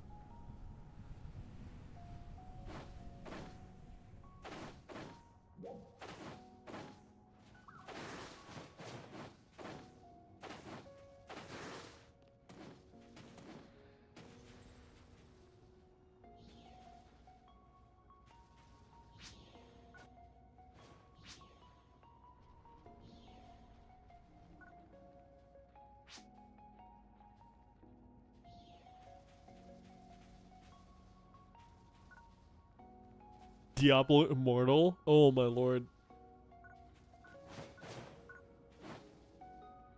Yeah, COVID was weird.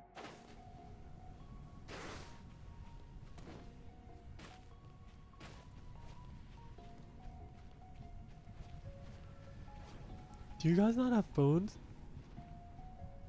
Man, that moment will just be so immortalized in history, man. Like in a bad way.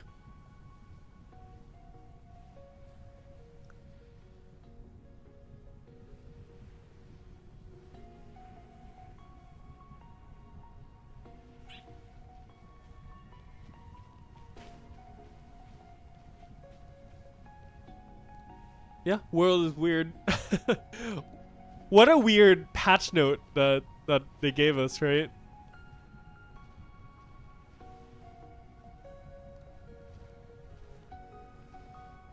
Man, the whole Diablo Immortal thing is such a meme.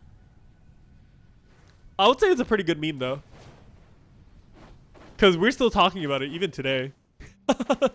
So, if anything, I feel like 50 years later, the whole like Diablo Immortal situation and just like the video game industry today is probably going to be like a really good case study. I would love to read books 50 years in the future about like literally like the rise and fall of gaming industries in the 2010s. Imagine how exciting of a book that would be.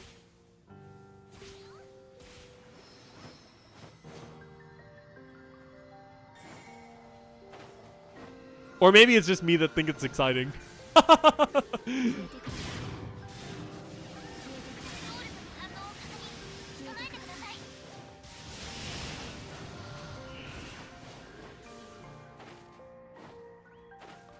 And yeah, 9-star weapons.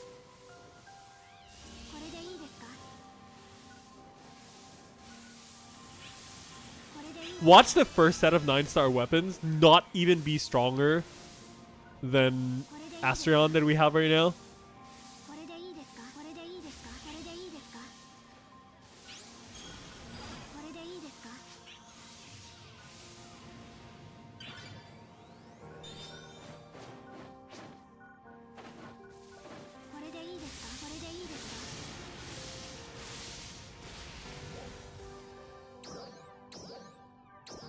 Oh, that's all done. Perfect.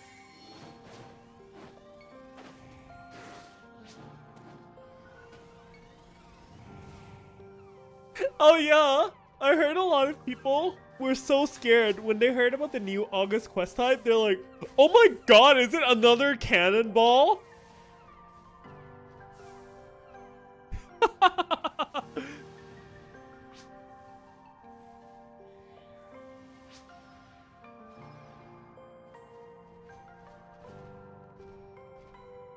Also, Shiro, that's such a good point. We have the technology, but I guess the creativity and passion kind of got replaced by greed and profit. Cannonball Strike had pretty good levels, yeah. It was a good idea, but it just wasn't great.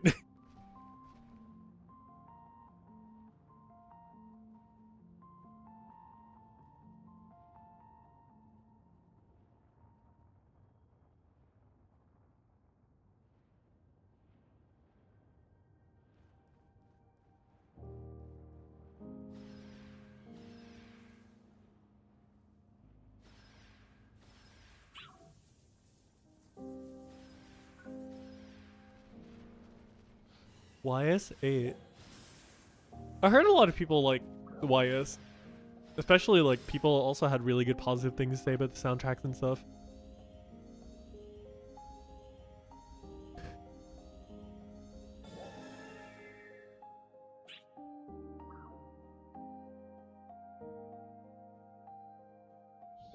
Speaking of cannonball, time to do this and like AFK like 3 cannonballs weekly.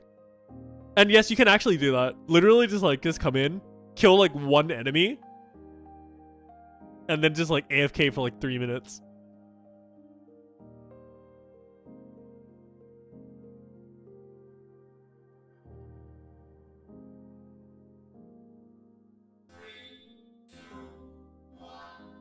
The reason they stopped making like things to be character based and more just account based is because they want to try to stop inflation.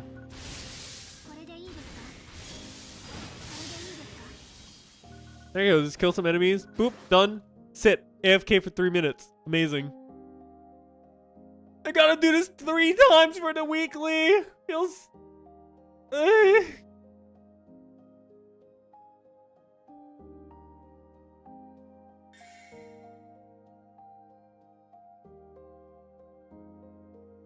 I have not a clue what Torium Online is.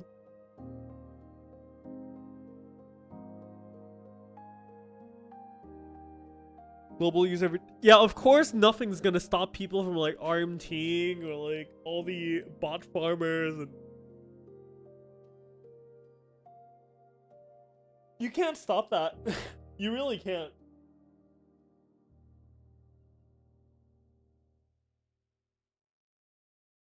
But overall now it just turns out that the economy is just super regulated. So unless like, you buy like you hard do alpha reactors all the time, and also if you like don't really like do buy sell stuff from market, sometimes you just really don't have money because you're limited to only like a set amount of money per week only.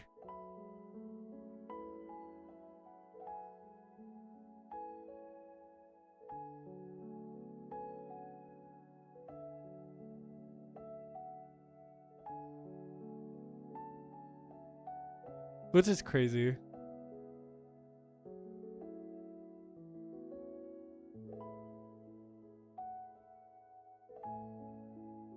Wait, what do you mean that was changed by August?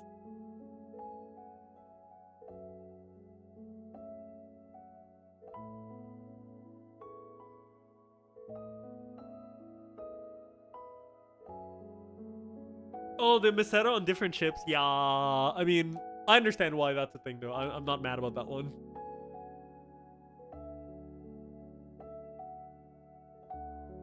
Would I be interested to go back to taco days? Honestly, I would do it because it's fun for me. But it's pain for like 90% of the player base. Wait, AS rumor? What AS rumor? There's no what? I've not heard of that one. Not once.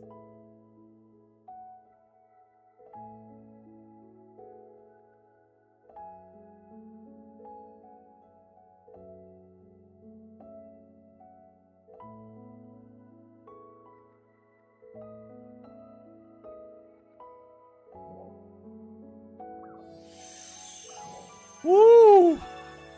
Amazing. We got one cannonball done. Let's go. 2 more to go. Ooh. Oh god.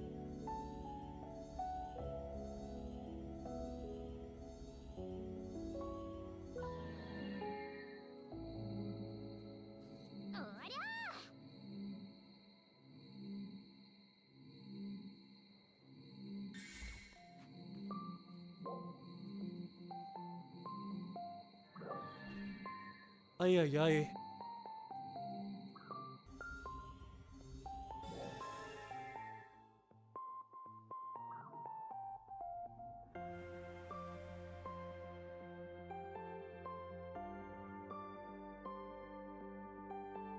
Dude, whoever designed the weekly quest to have to do 3 cannonballs.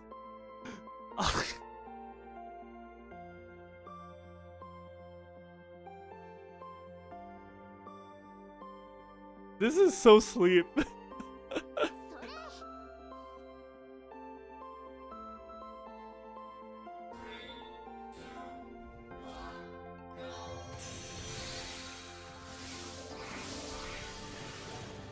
If I was on Twitch, I would probably got banned for doing sleeping stream.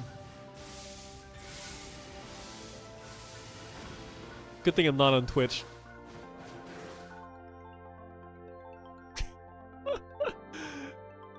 Maybe that was too bad of a burn. That was a pretty bad burn.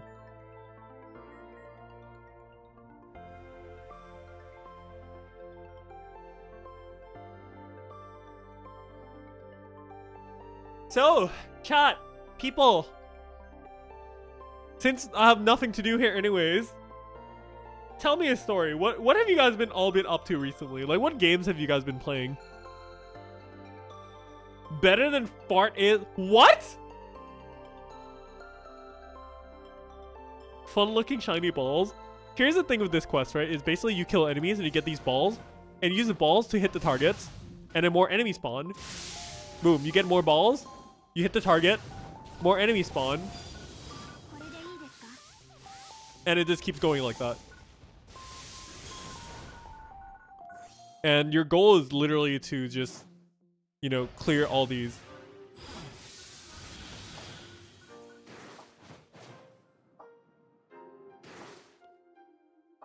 I wouldn't say it's the worst concept in the world, but it's not the greatest in the world. I can tell you that much.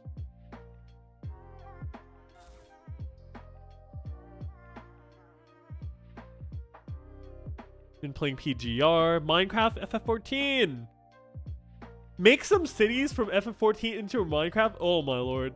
Master rank in Monster Hunter Rise. Woo! Persona 5 Royale.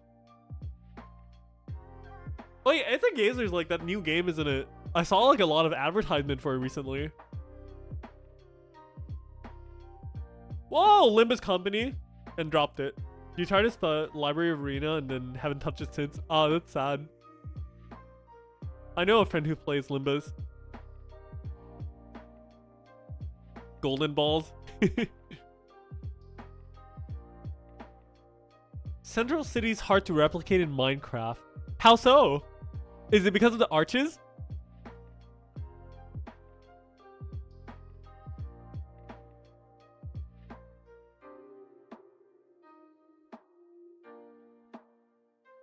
Faithful to Arc Knights. Recently going back there, Zerlin. Ooh. Oh my lord, dude. I saw some of my friends in my team who were playing as Zerlin. Dude, I saw some of the summer skins, and oh my lord, how is that game not R18? How is that game not R18, but Blue Archive is R18? How is Azurland just literally not R18? But Blue Archive gets in trouble for not being R18. So yeah, Blue Archive is now R18. I'm so confused.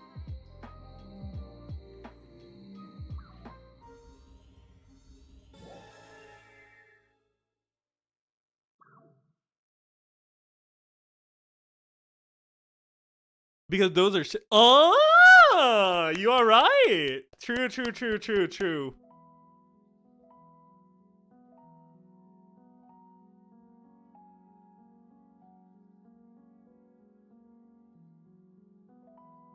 Wait, I think there was like one article on Azurlane. Hold on, let me find it. It was like a really funny looking article. Azurlane apologizes for removing lewd art. Oh yeah, dude. That's exactly the article I was looking for. Literally, Azurlane devs apologizes for removing lewd art. Dude, that's amazing.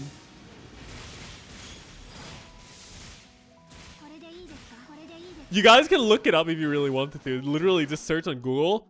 Azurlane apologizes for removing lewd art.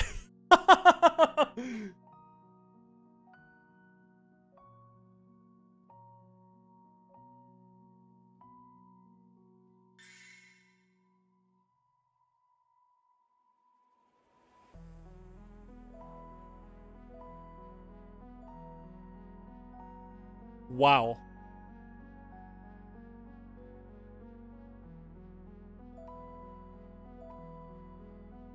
Asian knows culture.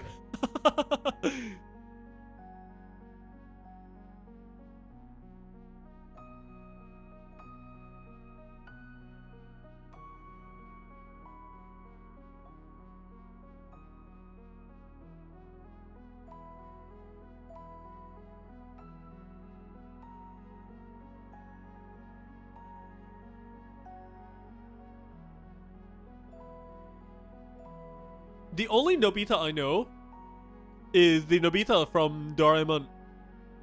The main kid with the glasses. His name was Nobita.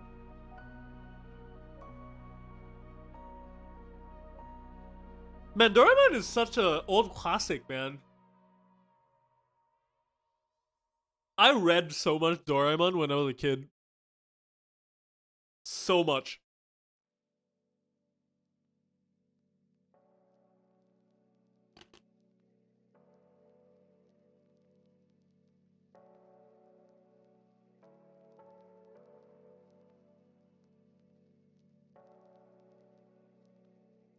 Wait, what do you mean they use banned letter as resume? Banned letter? Huh? What does that mean? Swimsuit? Hot spring outfit this few months back. Hey man, people like their hot outfits, my dude.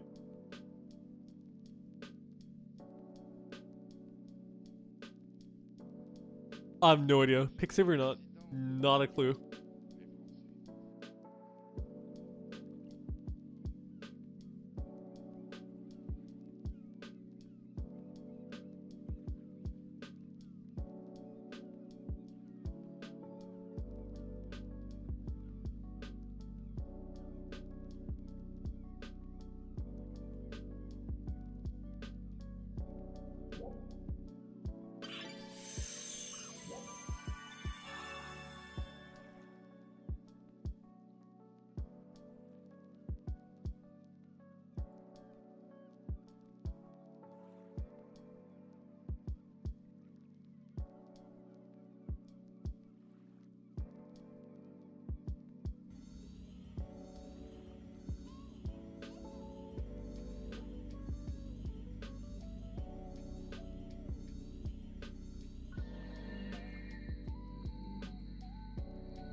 Woo!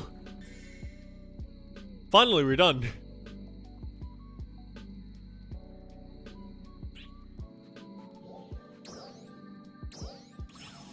Azurlane is on a different level.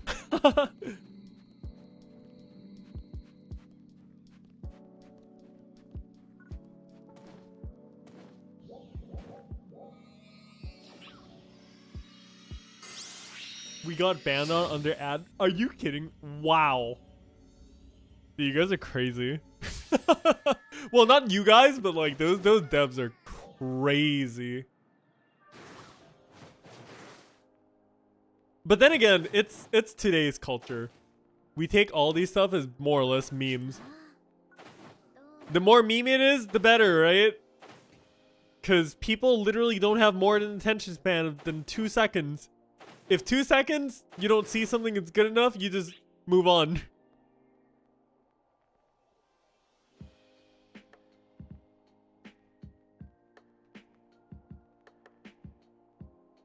Cunny.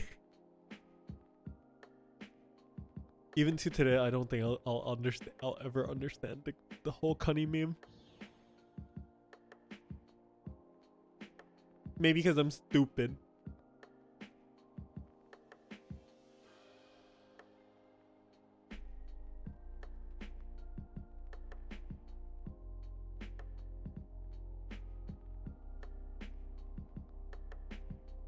Stay pure. I plan to. I'm fine with just chilling. It's almost been 2 years. Yo, welcome.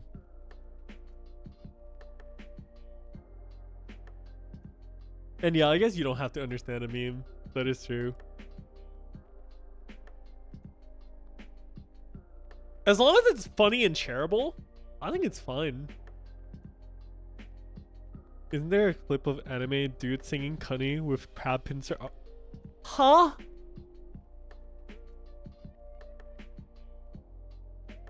Yeah, the crying emoji is the most used emoji on Twitter. That is correct. I don't know how much Cunny influenced it though. Oh yeah, speaking of low res cat, I need to check like what the price. What's the price? Seva, what's up? Let's see. 6.5? You know what? I'll snag one. So I can become a low-res cat myself.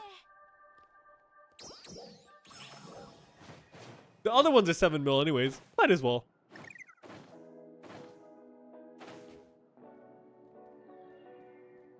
Do you want NGS to collab with Stariel? Why do I want NGS to collab with Stariel? I don't even know what's available in Stariel, so I have no idea if it's even a good collab though.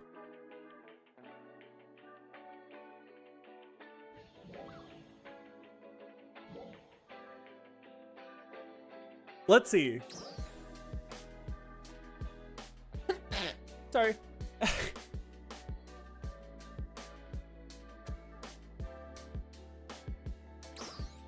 Wait, what's the LA name? Wait. LA Change Cat?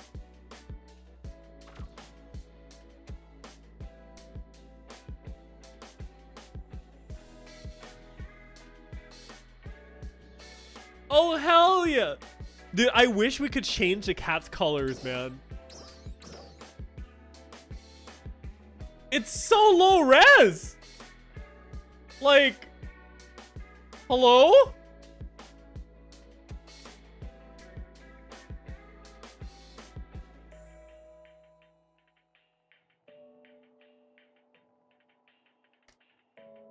This is like omega low res.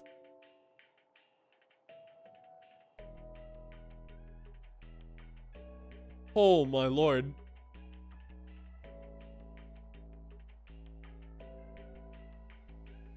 Yeah, that is next level low res.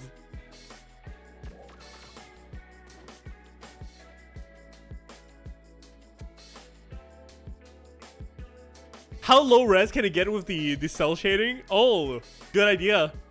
I would love to try that.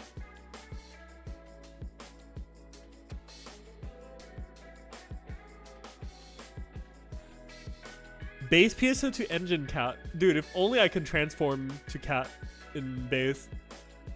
It's honestly great for prop hunt. Yeah, I guess.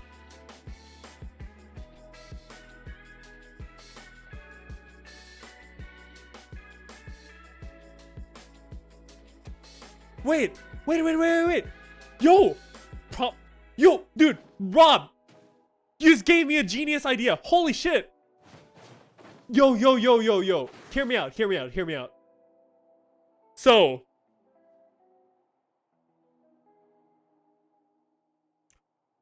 if by any chance I can get like some friends or content creators. When we get the portable holograms, we can make a prop hunt happen. Literally, like for example, place like a share or something right here, right? And if whoever places the items, like for example, like if I place this chair over here as like a portable hologram, I can do the Darkfall's Warp LA on top of it. Because that basically renders you invisible, right? So basically saying like, oh, this is my prop. And then to hide that, the person finding, all they have to do is either play UI off or change their character head display to display nothing. And then the person who placed the item can literally sit on top of the items with the DF warp and say, yeah, this is my prop.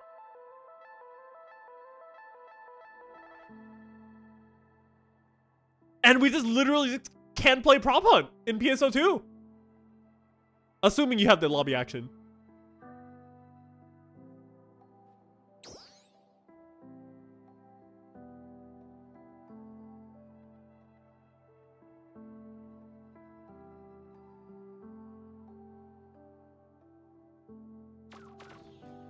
Ninja 2? Wait, Ninja 2.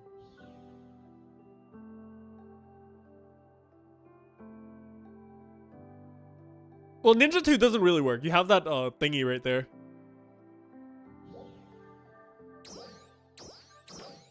Yeah, you have that pipe thing, the bamboo thing.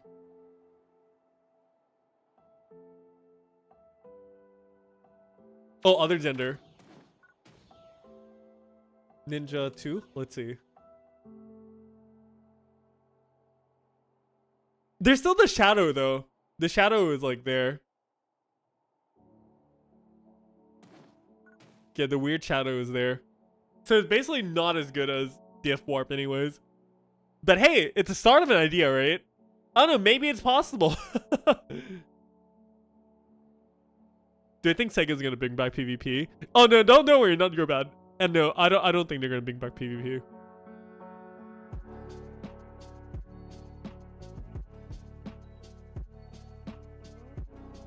Watching PSO2 always makes me want to come back. I'm so sorry. Please don't come back to this hell. No, I'm just kidding.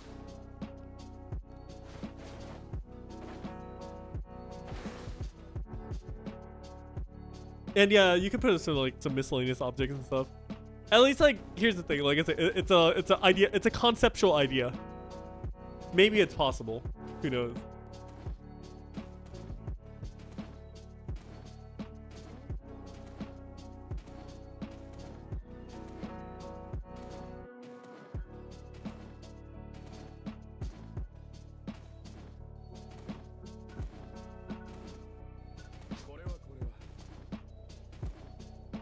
But yeah, no, I'm not really doing anything now because more or less like I'm done with like everything now.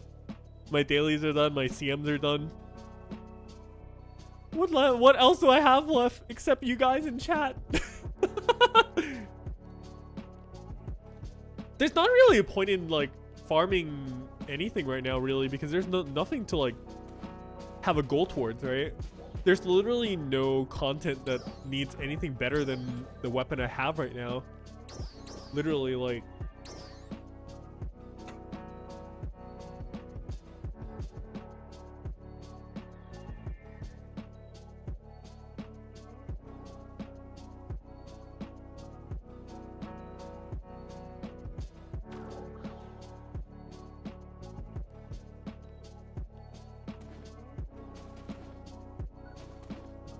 I don't like the Dragon Slayer camo though. Also, I love Dark Tide. I can play Dark Tide. That's a really good idea. Not on stream though. Triggers? Not really a reason to right now because we'll get more team badges in the future that we can actually trade. So doing triggers now is actually a waste of team badges.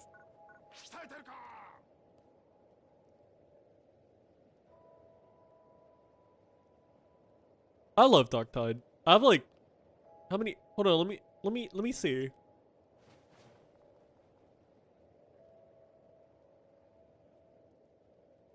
How's the Lyra on Steam?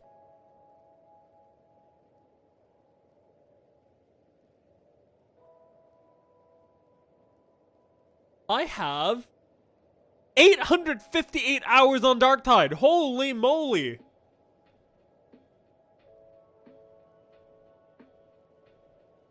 The whole Alliance or whatever quarters is coming back like next Wednesday. So you're basically very close. What can you do with SG recycle badges? SG recycle badges are used for buying various miscellaneous stuff on the recycle shop. An example.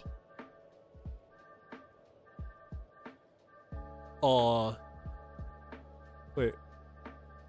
Ability protection. You can use 40 SG badges to get these ability protection thing.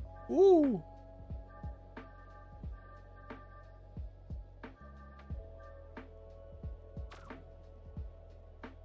Something like that.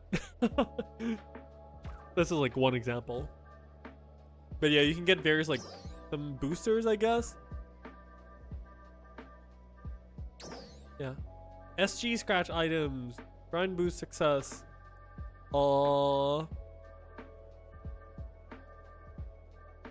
Yeah, just various stuff. It's nothing crazy though.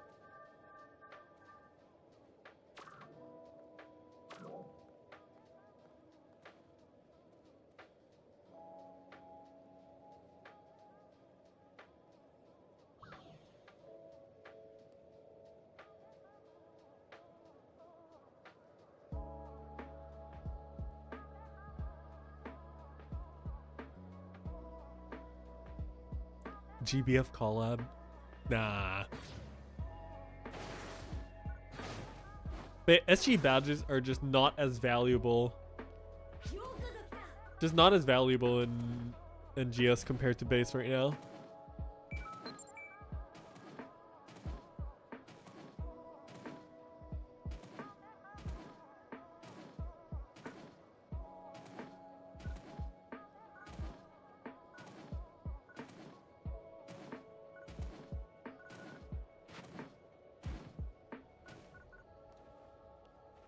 What in the world is a BNHA? Collab with gacha game is not a great idea. I can imagine that.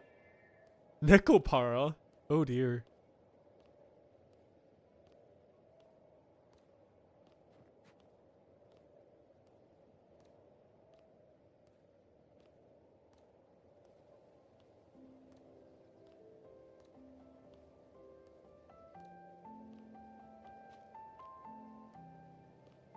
Fortnite?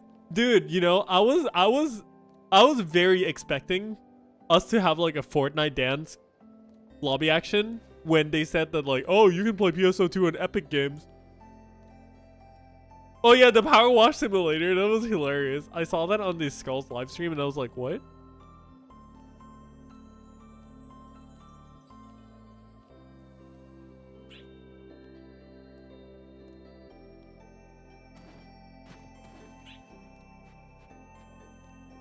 Dude, this is like both amazing and also sad at the same time, by the way. I'm literally just pressing auto run and running laps around Kavaris camp, and there's literally 40 people watching the stream. This is like peak PSO2 NGS content right now, dude.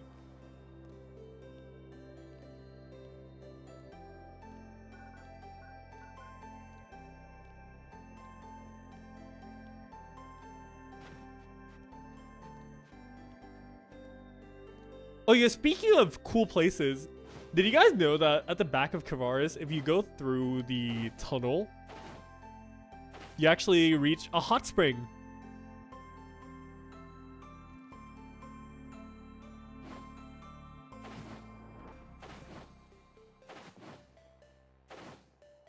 Which has a really, really good location to take photos.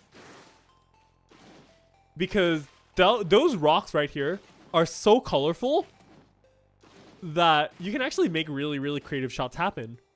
In example, I will show you one of my shots. I really like this shot also because it looks great.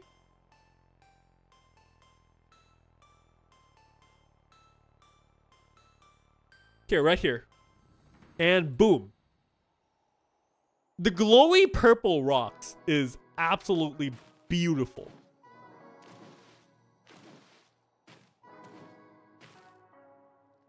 Such a nice photo.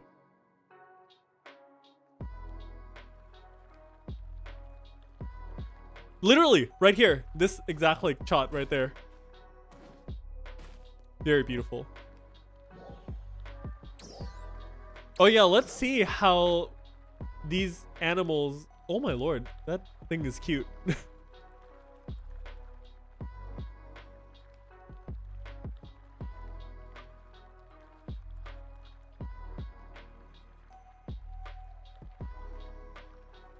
And he's fast too. Oh, look at him.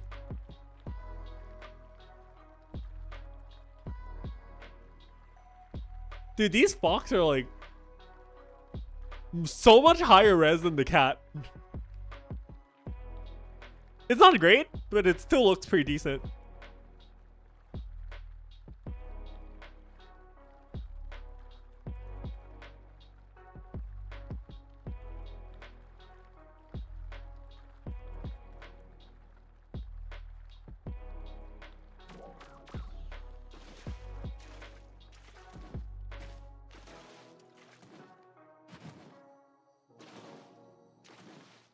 Wait, what is...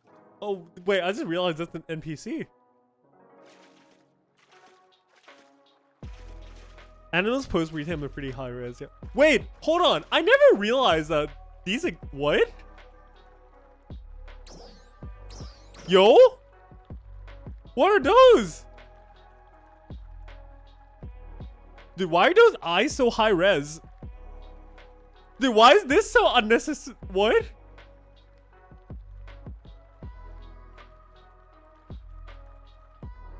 It looks so high res.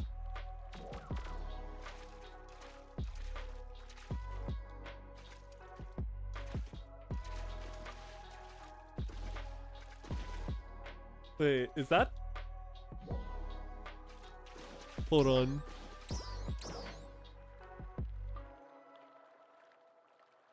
What are you? What is that? Is that just like his eyes closed, or like what is that supposed to be? Is that supposed to be the second evolution of Gekko, the Pokemon? No, wait, no, it's a snake. Yeah, it's a snake with a scarf. I have no idea what it's supposed to be.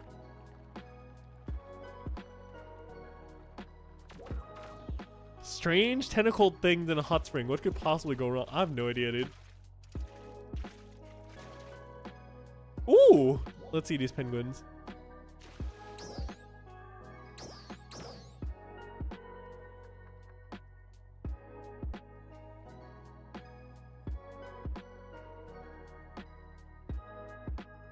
Dude, he looks so angry.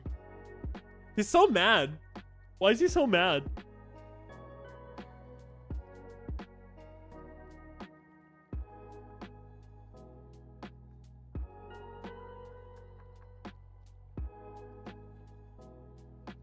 Oh yeah, speaking of penguins, the other day I went to an aquarium with like a friend of mine like invited me to like an aquarium. I was like, yo, okay, let's go.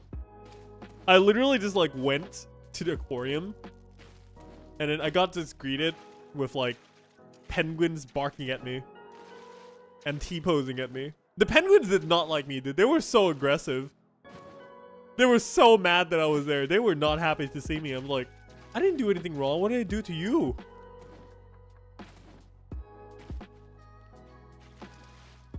What is that? What are you? Hello? What are you? Why are you so high res? What are you? What is this?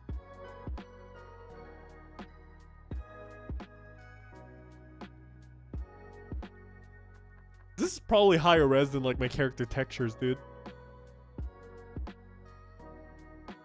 Look at those legs. Ooh. See, my butt's not even freaking round. Like, But this guy is like round. His eyes look more round than my butt. See? Wait, he jumps?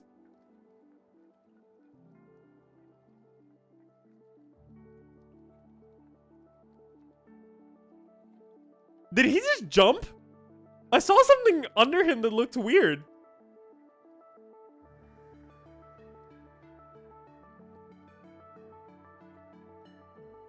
Oh! What the flipping flock is that? Yeah, okay, this thing is weird. This thing it gets more weirder by the minute. I'm out of here.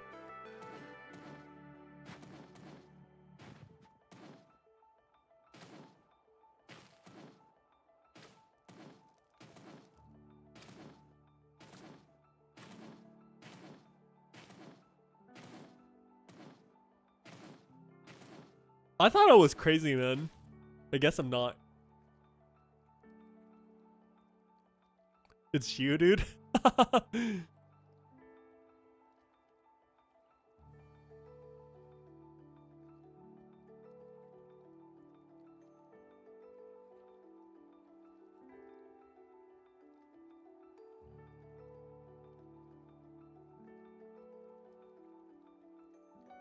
You know, actually, now that I think about it, the more I think about it, I probably should like ask my JP friends on Twitter and stuff to probably like chime in on some of the videos I wanted to make also.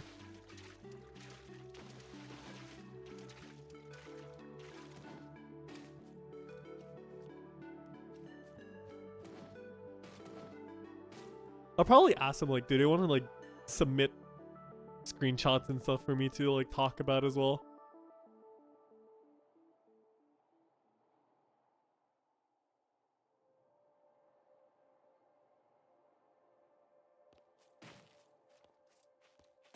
Actually, you know, that's actually not entirely a bad idea.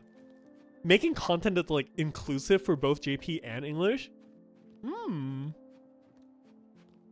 I like the idea.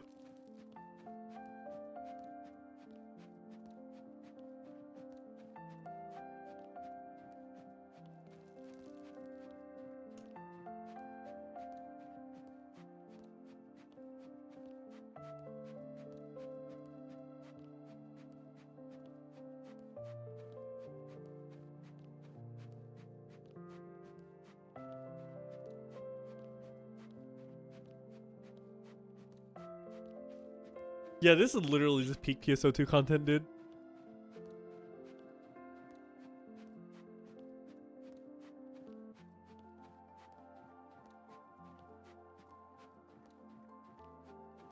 Honestly, I really like Kavaris. I think Kavaris is just great. Or maybe I just like Snow, I guess. I don't like Snow IRL though, but I like seeing Snow.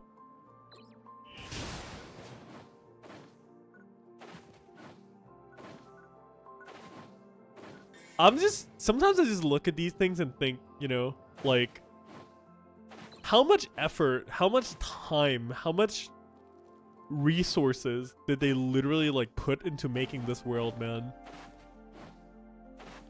And when I consider all that and just think about like how much backlash the game can get because due to the lack of content and everything, I wonder, like, I can't even imagine how the devs and stuff that put so much work and effort into all this would feel, you know?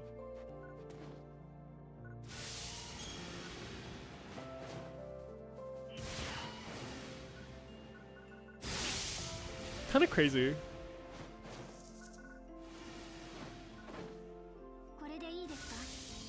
It's not like all this comes like overnight or something. People always want like content, but it's like, yeah, you know how long it takes to make something like this? Probably insane.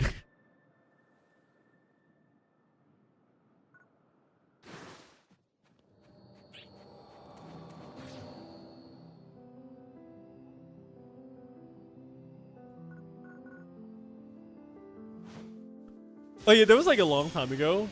At the very beginning of like the first few headlines, people were like sharing concerns about like, oh, you know, we felt like the speed of like the dashing and gliding is a little too slow. But Sega's response in the end was like, we're not gonna increase the speed of like dash and glides and stuff like that because that would ruin the game's pacing. Actually, you know what? That's actually a really good question. Chat, I'm gonna ask everyone right now. How do we all feel about the current speed of dashing and gliding? Like, would you like it to be a little faster than what it is now? Or do you think like what we have right now is perfect? I think it could be faster. Definitely for sure. I think it definitely could be way faster. Well, not like way faster, but I think it could be faster.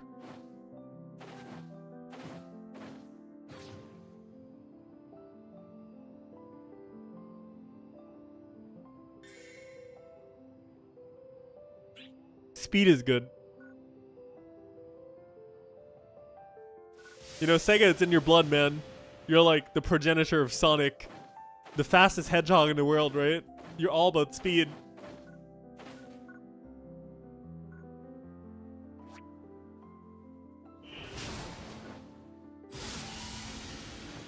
Or having it adjustable. Oh, having it adjustable would be nice.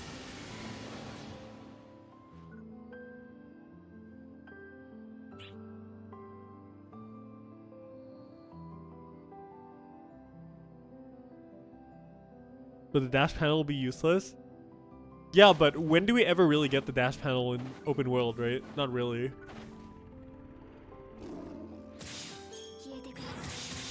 Gliding around a map is fun.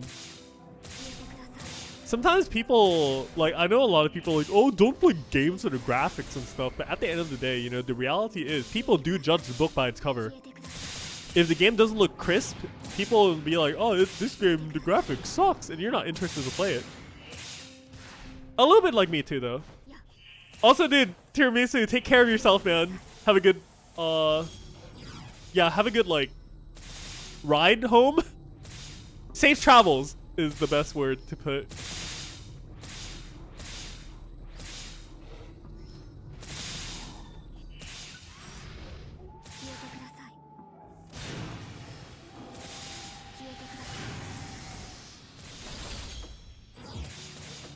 And yeah, Sega's sound team, absolutely amazing.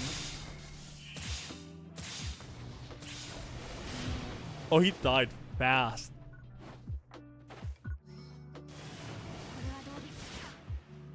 How do you feel about the new foe skill? Dude, I can't wait for the new force skill.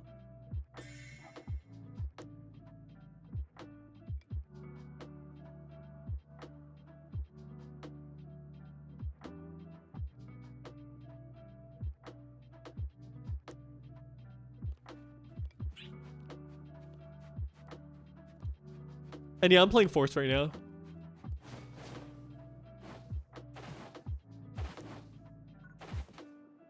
Looks like Force getting more DPS. It might be to be flashy and not no DPS. You know what I mean? It's possible. The guitar boss?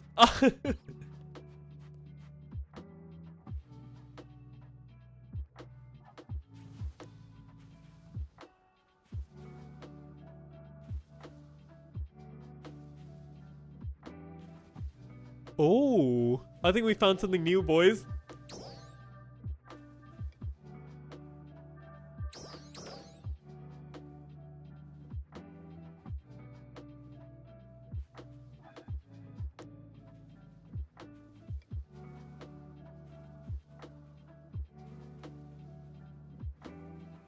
Wait, do these have like no eyes? Are they just fluff balls?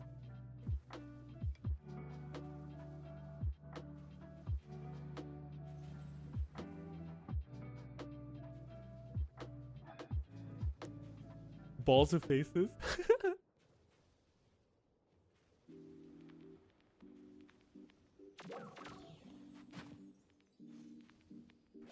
I can crouch on the chair. Well, I can sit because I have like sitting lobby actions.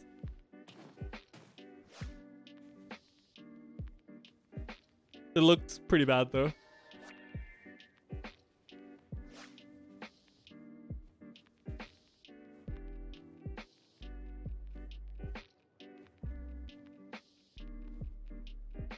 Flashy, low DPS, very simple. Yep. Very good way to put it.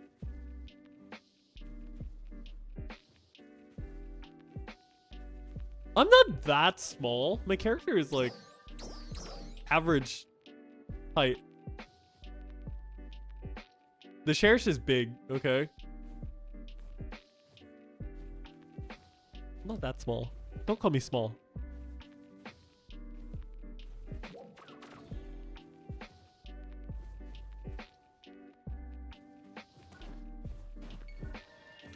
You know, one thing maybe I should do one of these days is just go through all the entire like regions and make sure I have every single collectible 100%.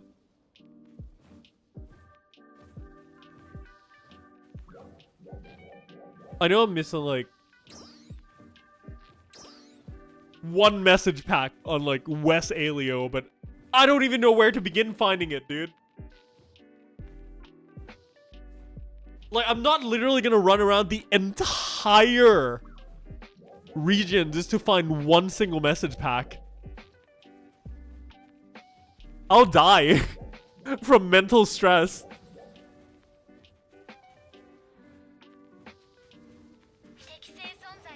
Hi. Wait, what the? Where did you come from? Also, hi.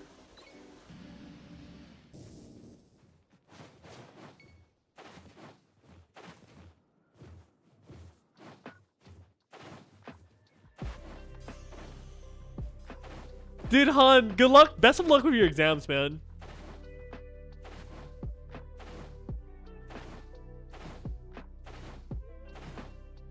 New class that use Ranger Tech, range tech. That'll be cool. Gun magic, you know? Phantom rifle feels a bit range techy, yeah. I don't disagree though. It kind of feels like it.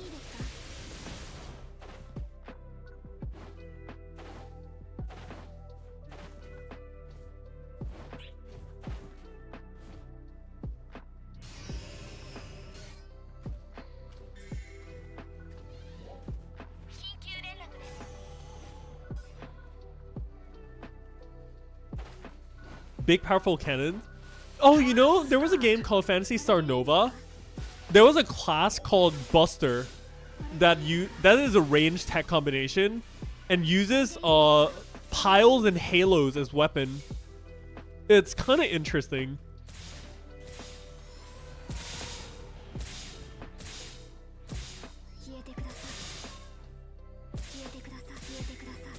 Buster decent. Hey man, I ain't gonna bust her because I don't even know her.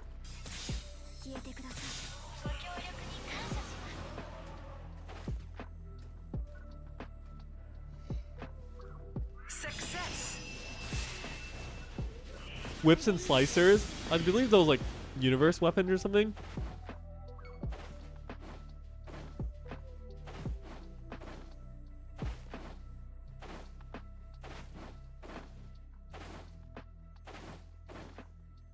Buster weapon made to launch a camo. Yeah. Oh hey. Haven't seen you in a hot while, Blizzardium.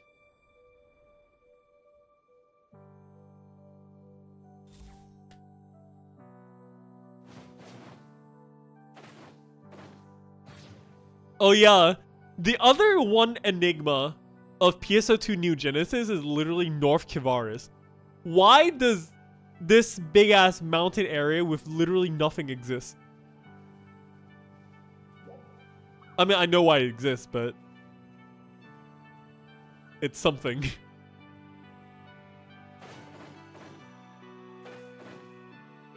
It takes like a good, I believe like 40 something seconds for you to drop from like the very top to like the very bottom for North Kivaris, like the very top of the mountain to like the ocean.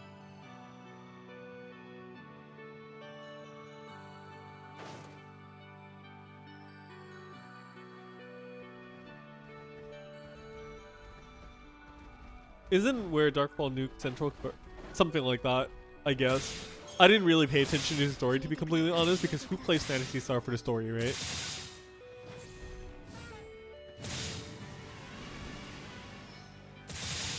And if you're gonna tell me that you know someone who actually plays Phantasy Star for the story, you're crazy.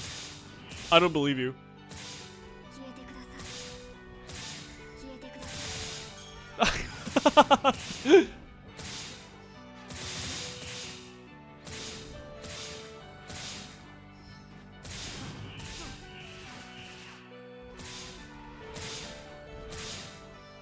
Yeah, I'm pretty sure you're not the only one who's confused with the story.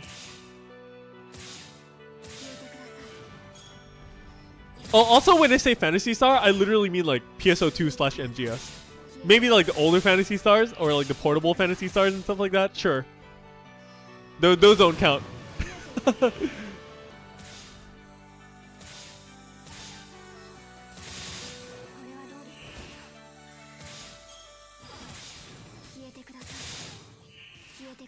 Those people paid for the plot.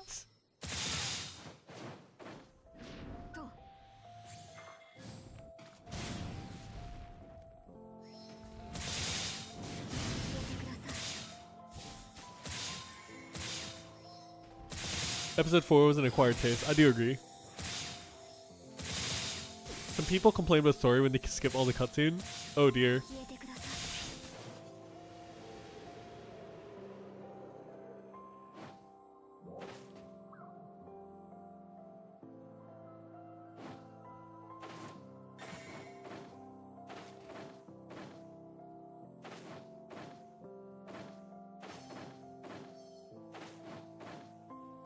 Hello, Big Mountain.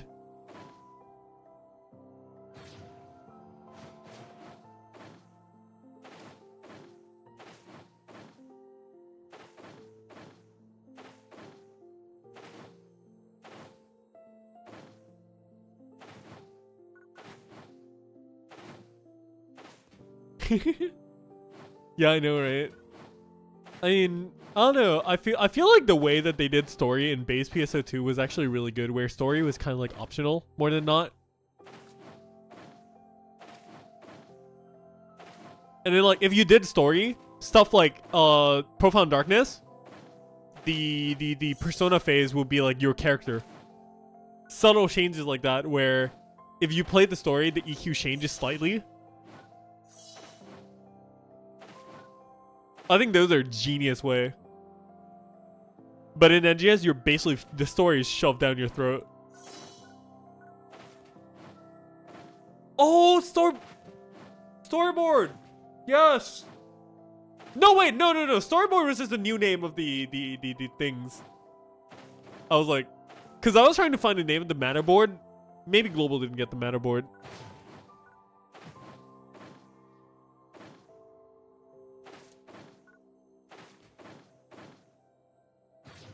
Well, let's be real here anyways. We more or less already know that the story, like currently the story in NGS is basically kind of like just like slapped on top of it.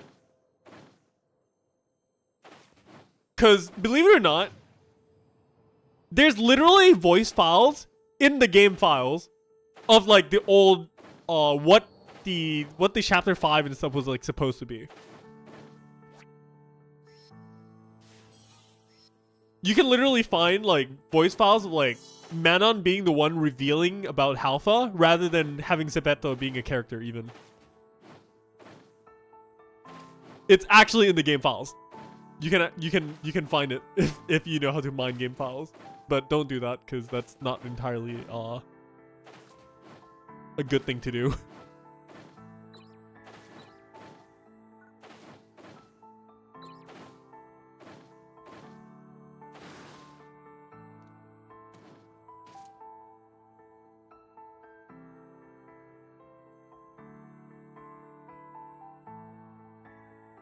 And yeah, the fourth story progress is kind of it hurts, man. And now we're gonna get you can pay AC to skip the story on your alt. Hell yeah!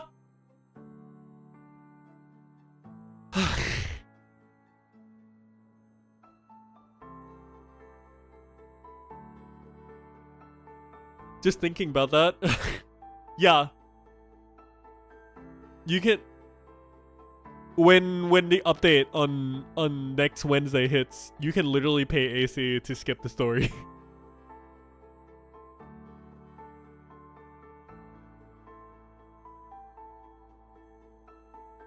Yeah, or you can never log in and just do that for free. This is so silly.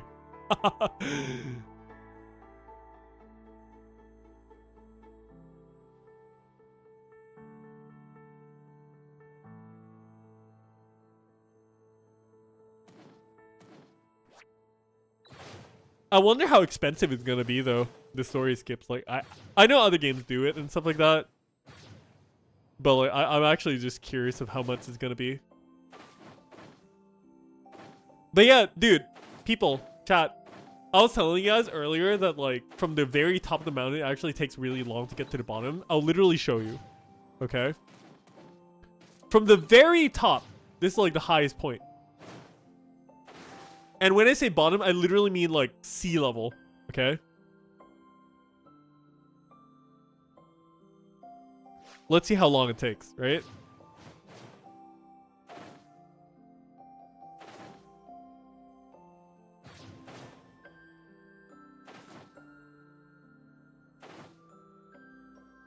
I'm literally more or less just free falling for the most part.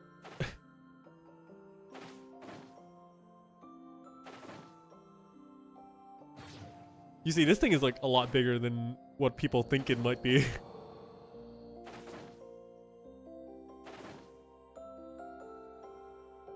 This is huge. My god. I forget how huge it is, honestly, sometimes.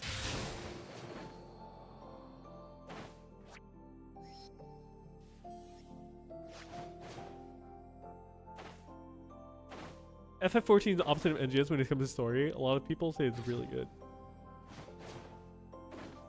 Oh, finally we reached the bottom.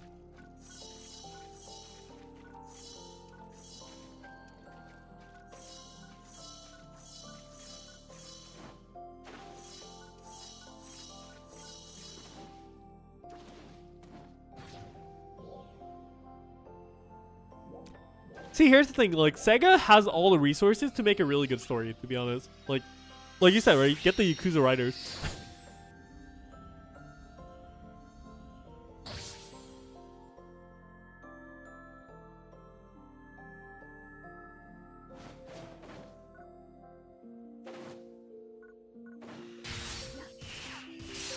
We know that SEGA can deliver a really good story.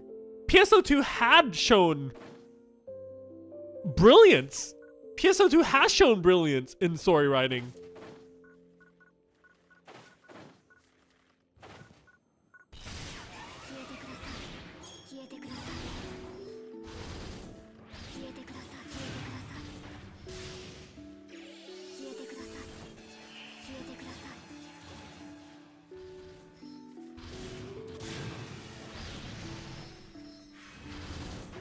Do I like the Blue Archive story? I don't follow the like main lore as much, but I love the character stories and just like the small like fun character side stories.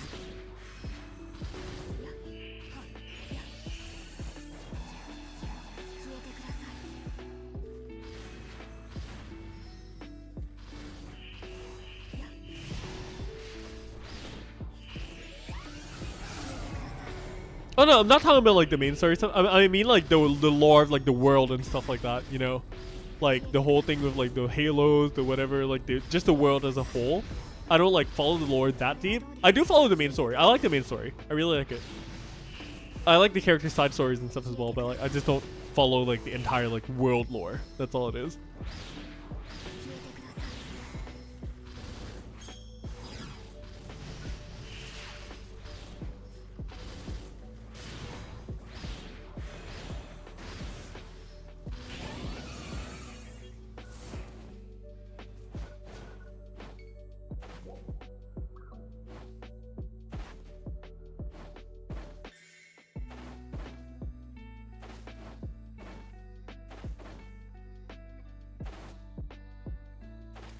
But then again, it just boils down to the point of like they don't really have to put in effort, right? Because regardless, they're getting the money regardless. Even if they put in a lot of effort in story writing and story presentation and all that, it doesn't make them more money. Scratches do, right?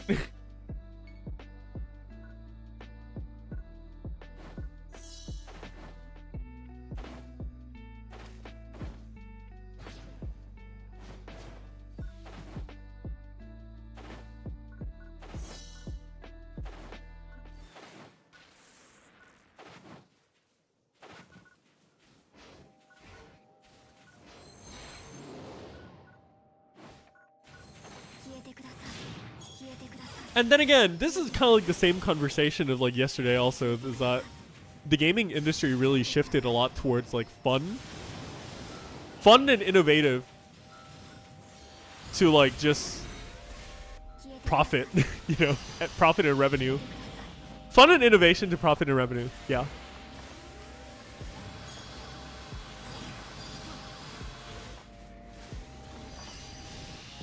It's not a players first anymore. It's a literal like money first now.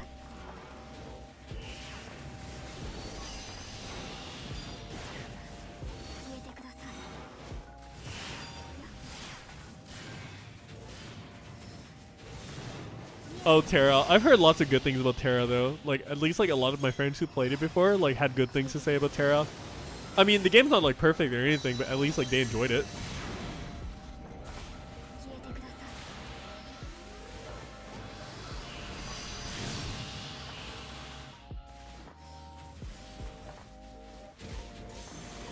Yeah, the episodes are not exactly cohesive. Technically, episode 4 and episode 4 is like a filler.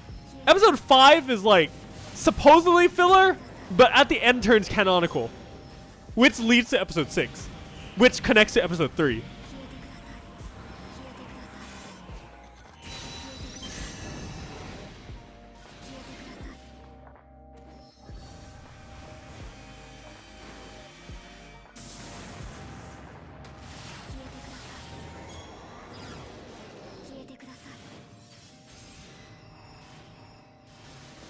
Classic? What do you mean by classic? As in like Phantasy Star Online 1 classic? Or like what do you mean?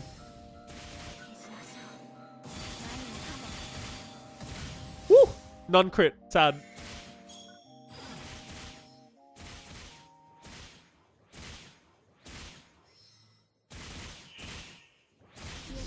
Endgame was learning new class. I mean, isn't that a good thing? Genesis Classics? I have no idea what that is.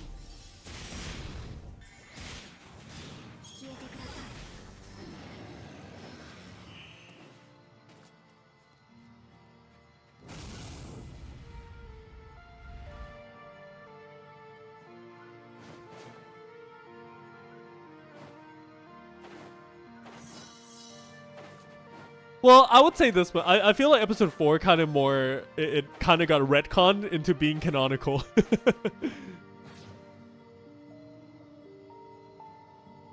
I'll be completely honest. I have no idea what the fuck a Sega Genesis is. See, I don't really have a background in gaming. I really don't.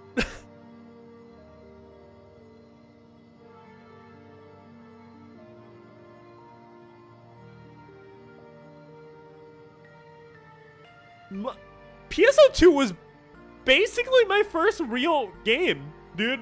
Like, I'm not joking. People don't believe me, but I really don't have a gaming history. I don't own any consoles. I've literally, like, never touched a controller in my life.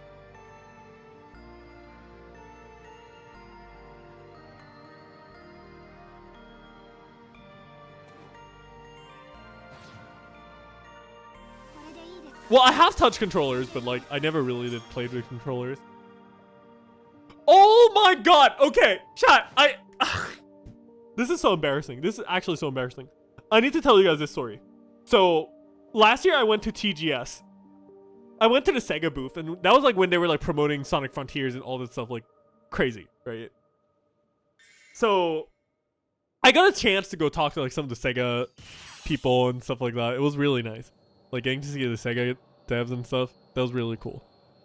And then like we had a really nice long talk about stuff, and then also like blah blah blah. There's also some PSO2 stuff here and there, and they were also really happy. And then like it was really cool because I got a personal thank you from like the Sega people for, you know, creating content and just like supporting their games for a really long time and stuff like that. It felt really cool. It was really, really nice. But here's where the problem lies. I literally basically don't have any experience with consoles. And they were like, yeah, you know, after we had a chat for like almost a good hour, they were like, yeah, you know, like you should try the Sonic Frontiers demo we had. So like they got me to like the back rooms of the Sega booth. And then dude, I had 2 Sega staff literally watching me sit and play Sonic Frontiers on a controller, and I don't even know what the fuck a B button is. Or like, I'm like, they're like, press this button to continue. And I'm like, what the fuck is a select button? I've never seen one in my life. Dude, it was so embarrassing.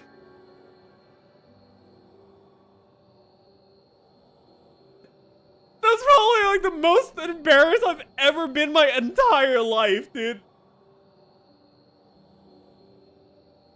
And the thing is, like, they asked me to play, like, the high-speed difficulties because I'm like, yeah, you know, I do content for NGS and stuff. And they were like, yeah, you must be pretty good then. NGS is a pretty hard game. So, like, we're gonna give you this, like, chance to try out the high-speed difficulty mode. I'm like, fuck! I was an absolute embarrassment, dude. I had to like sit there, my hands shaky. I literally just like looked back and I could see the disappointment in their eyes, and I just had to say like, I'm sorry, I literally never played with a controller my entire life.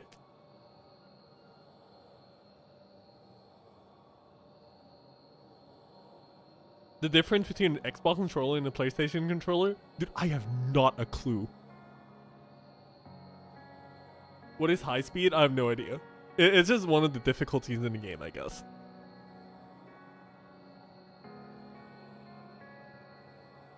Dude, I thought my life was over there. Oh, no, the worst part is like, because, you know, the demos at like the TGS and stuff like that, you get like a time limit, right? But no, these devs are like, oh, no, please continue and play more. They want me to play more because I'm a content creator. And I just kept getting pushed to play more, and it's just, I can't, dude. And then like when I tried to leave, they're like, oh, don't leave yet. You should come try Like a Dragon Ishin. I'm like, I've never played a Yakuza game in my life.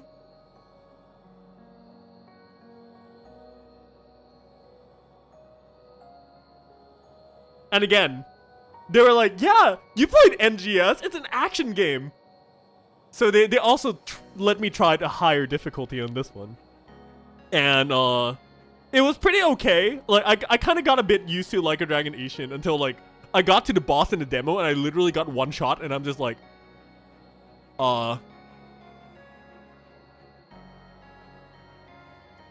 yeah. It's an experience, dude. It was an experience. It was really genuinely an experience. I don't know what to say.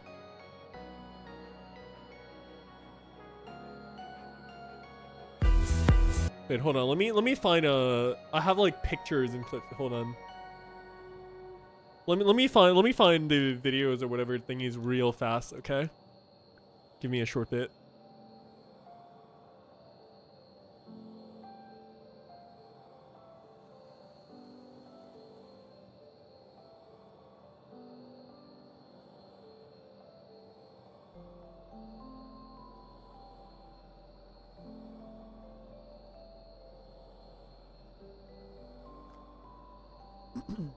One moment.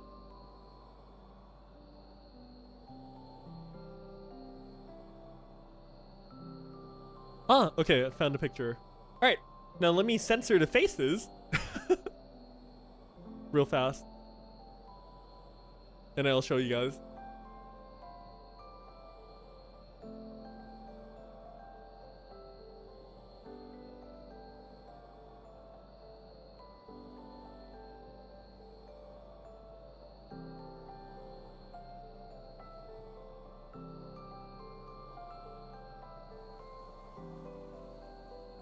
Here we go.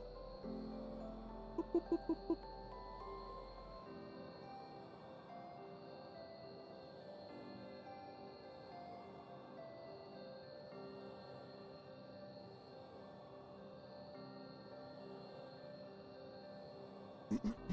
Here, just to make it easy, I'm just gonna put up the window capture here for boop. There we go. Right here. Literal embarrassment of my life. I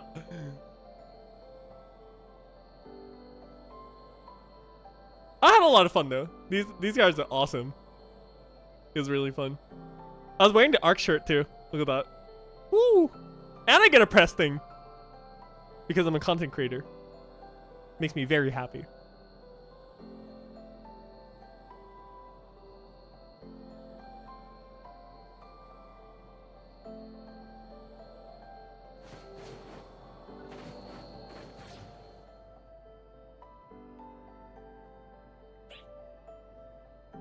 You know, actually, now that I think about it,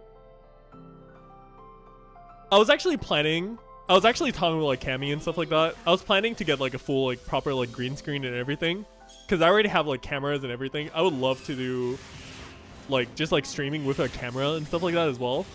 I think that'll be really, really fun, rather than just like being a voice behind the camera, right?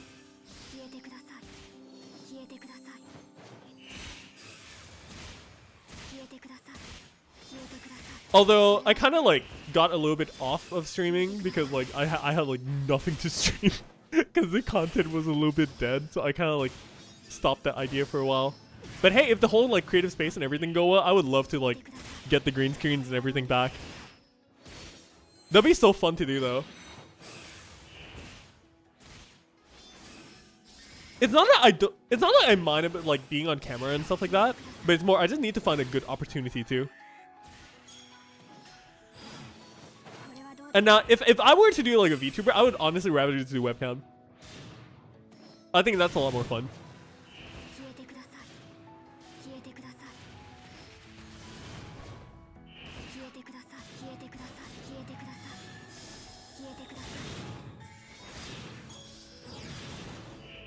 But that's just how it is though. I enjoy being myself. I feel like if I ever make like a VTuber avatar or something like that, I'll feel a little bit like pressure to be something that I'm not. 1 million subspace room. Nah, I'm not like gonna like make it like a milestone thing or something. If the opportunity is right, I'll just do it. I'm not like scared or anything. It's just I just need a good opportunity to. Yo, react pog face on the thumbnail. Dude, that's the best part, right? I get to make fucking stupid faces on YouTube and make money, dude. Amazing.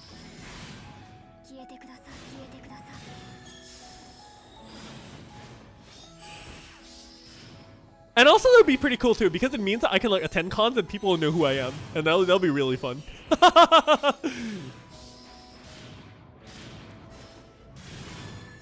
And also, you know, having like a VTuber, not VTuber, but like having a webcam like open and stuff like that is actually so nice, because for one, I don't have to think about like having video game footage in the background and stuff anymore also, because I can just put up the camera and just talk to the camera and that's it. There's a lot of good situations, or at least how I feel. There's pretty good situations.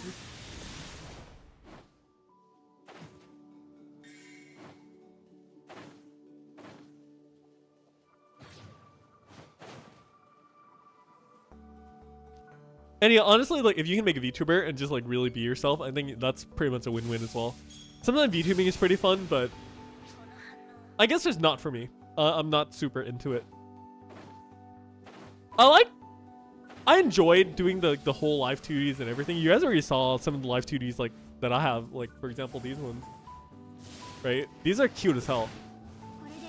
They took so much effort to make, but it's not like a rigged model or anything. It's literally just like Adobe After Effects and just like keyframed. Commentary videos of low-res wildlives. Yeah. No, and also the thing is, like, if I have like a proper green screen and everything, right, I can do so much like stupid skits and stuff like that. And also it would be a lot more cooler when we actually can do podcasts with like the other like voice actors for the games and stuff like that, because we can do like cameras and stuff too. And it'll be a lot more personable and more fun as well.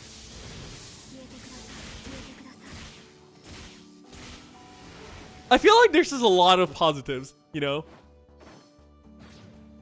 So yeah, I'm down. Like whenever the opportunity's right, I'll go at it. So no, I'm not like trying to like hide my face or anything. No, I'm not. Lots of people think that I don't. I've actually been asked this like a lot since like years ago. Like, RC, why do you not like webcam or like whatever? I'm just like, I just don't have a good opportunity to.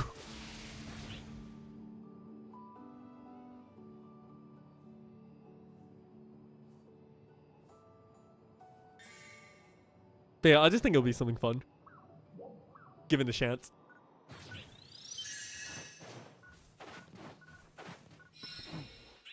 I'm just an Asian dude. I'm nothing special. Low quality webcam. Oh dear. Now, dude, I can probably get like one of those like connector things and connect my like proper camera and whatnot. Dude, Shaq, man, take care of yourself, man.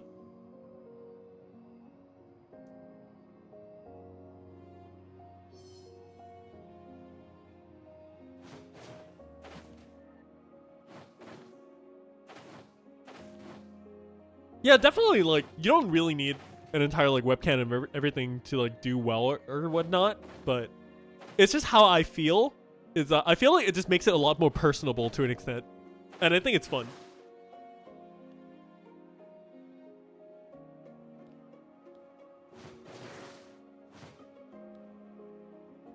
If anything, I'll probably do it like Cammy, to be honest.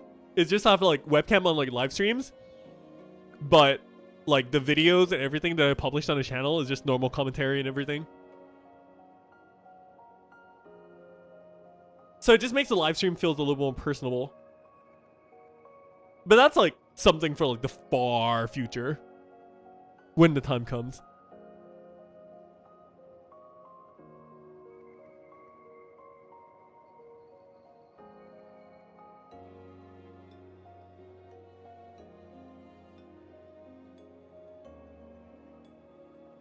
IRL cooking stream. Dude, I'm down. I would love to do a cooking stream, not gonna lie. I'm actually pretty decent at cooking, if I were to say so myself. I am Asian, so that's one thing. I love cooking. But I don't know if that's gonna happen anytime soon though, a cooking stream. I need a lot of resources for that.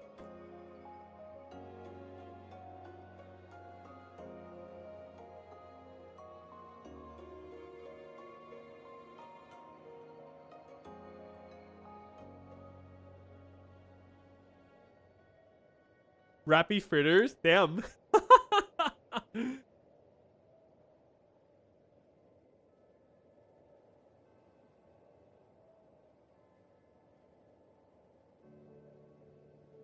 Alright.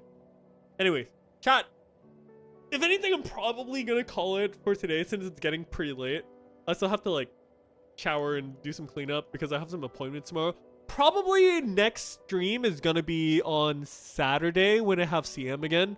Not entirely sure though, because that one's like a big group CM. Although probably, actually, you know what? I probably will. Might as well. Might as well. But yeah, most likely on Saturday, if anything. Thank you so much for hanging out, guys. It's been a pleasure. Dude, I can't believe I'm actually just spending like 3 hours here literally talking about nothing. But I really appreciate all you guys hanging out, man. Hope you all have an absolutely wonderful day.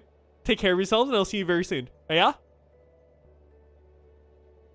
And hope you all feel better soon. Because, well, next week, we still have a lot of stuff to do, right? There's a lot of content with Virtu. Like, it's not the end of the world, you know? I'm still excited for a lot of stuff. Creative Space is going to be fun. The new balance change is going to be fun. New gameplay is going to be pretty fun. I'm pretty sure the new Starless enemies are basically going to be like ultimate mode or whatever. And people are still going to have like some fun with it until we get... It's enough probably until like we get to August. I'm pretty sure it'll be fine. But yeah, I'll be on Discord if you guys want to like chat or whatever longer, right? I'll be on Discord. So like link below or discord.gg/Azlara, anything. I'll see you guys soon. Take care, boys. And I guess maybe I should say my catchphrase? Yeah. Don't forget to smile. See you very, very soon. Good night, everyone.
We are borderless. No, I'm just kidding.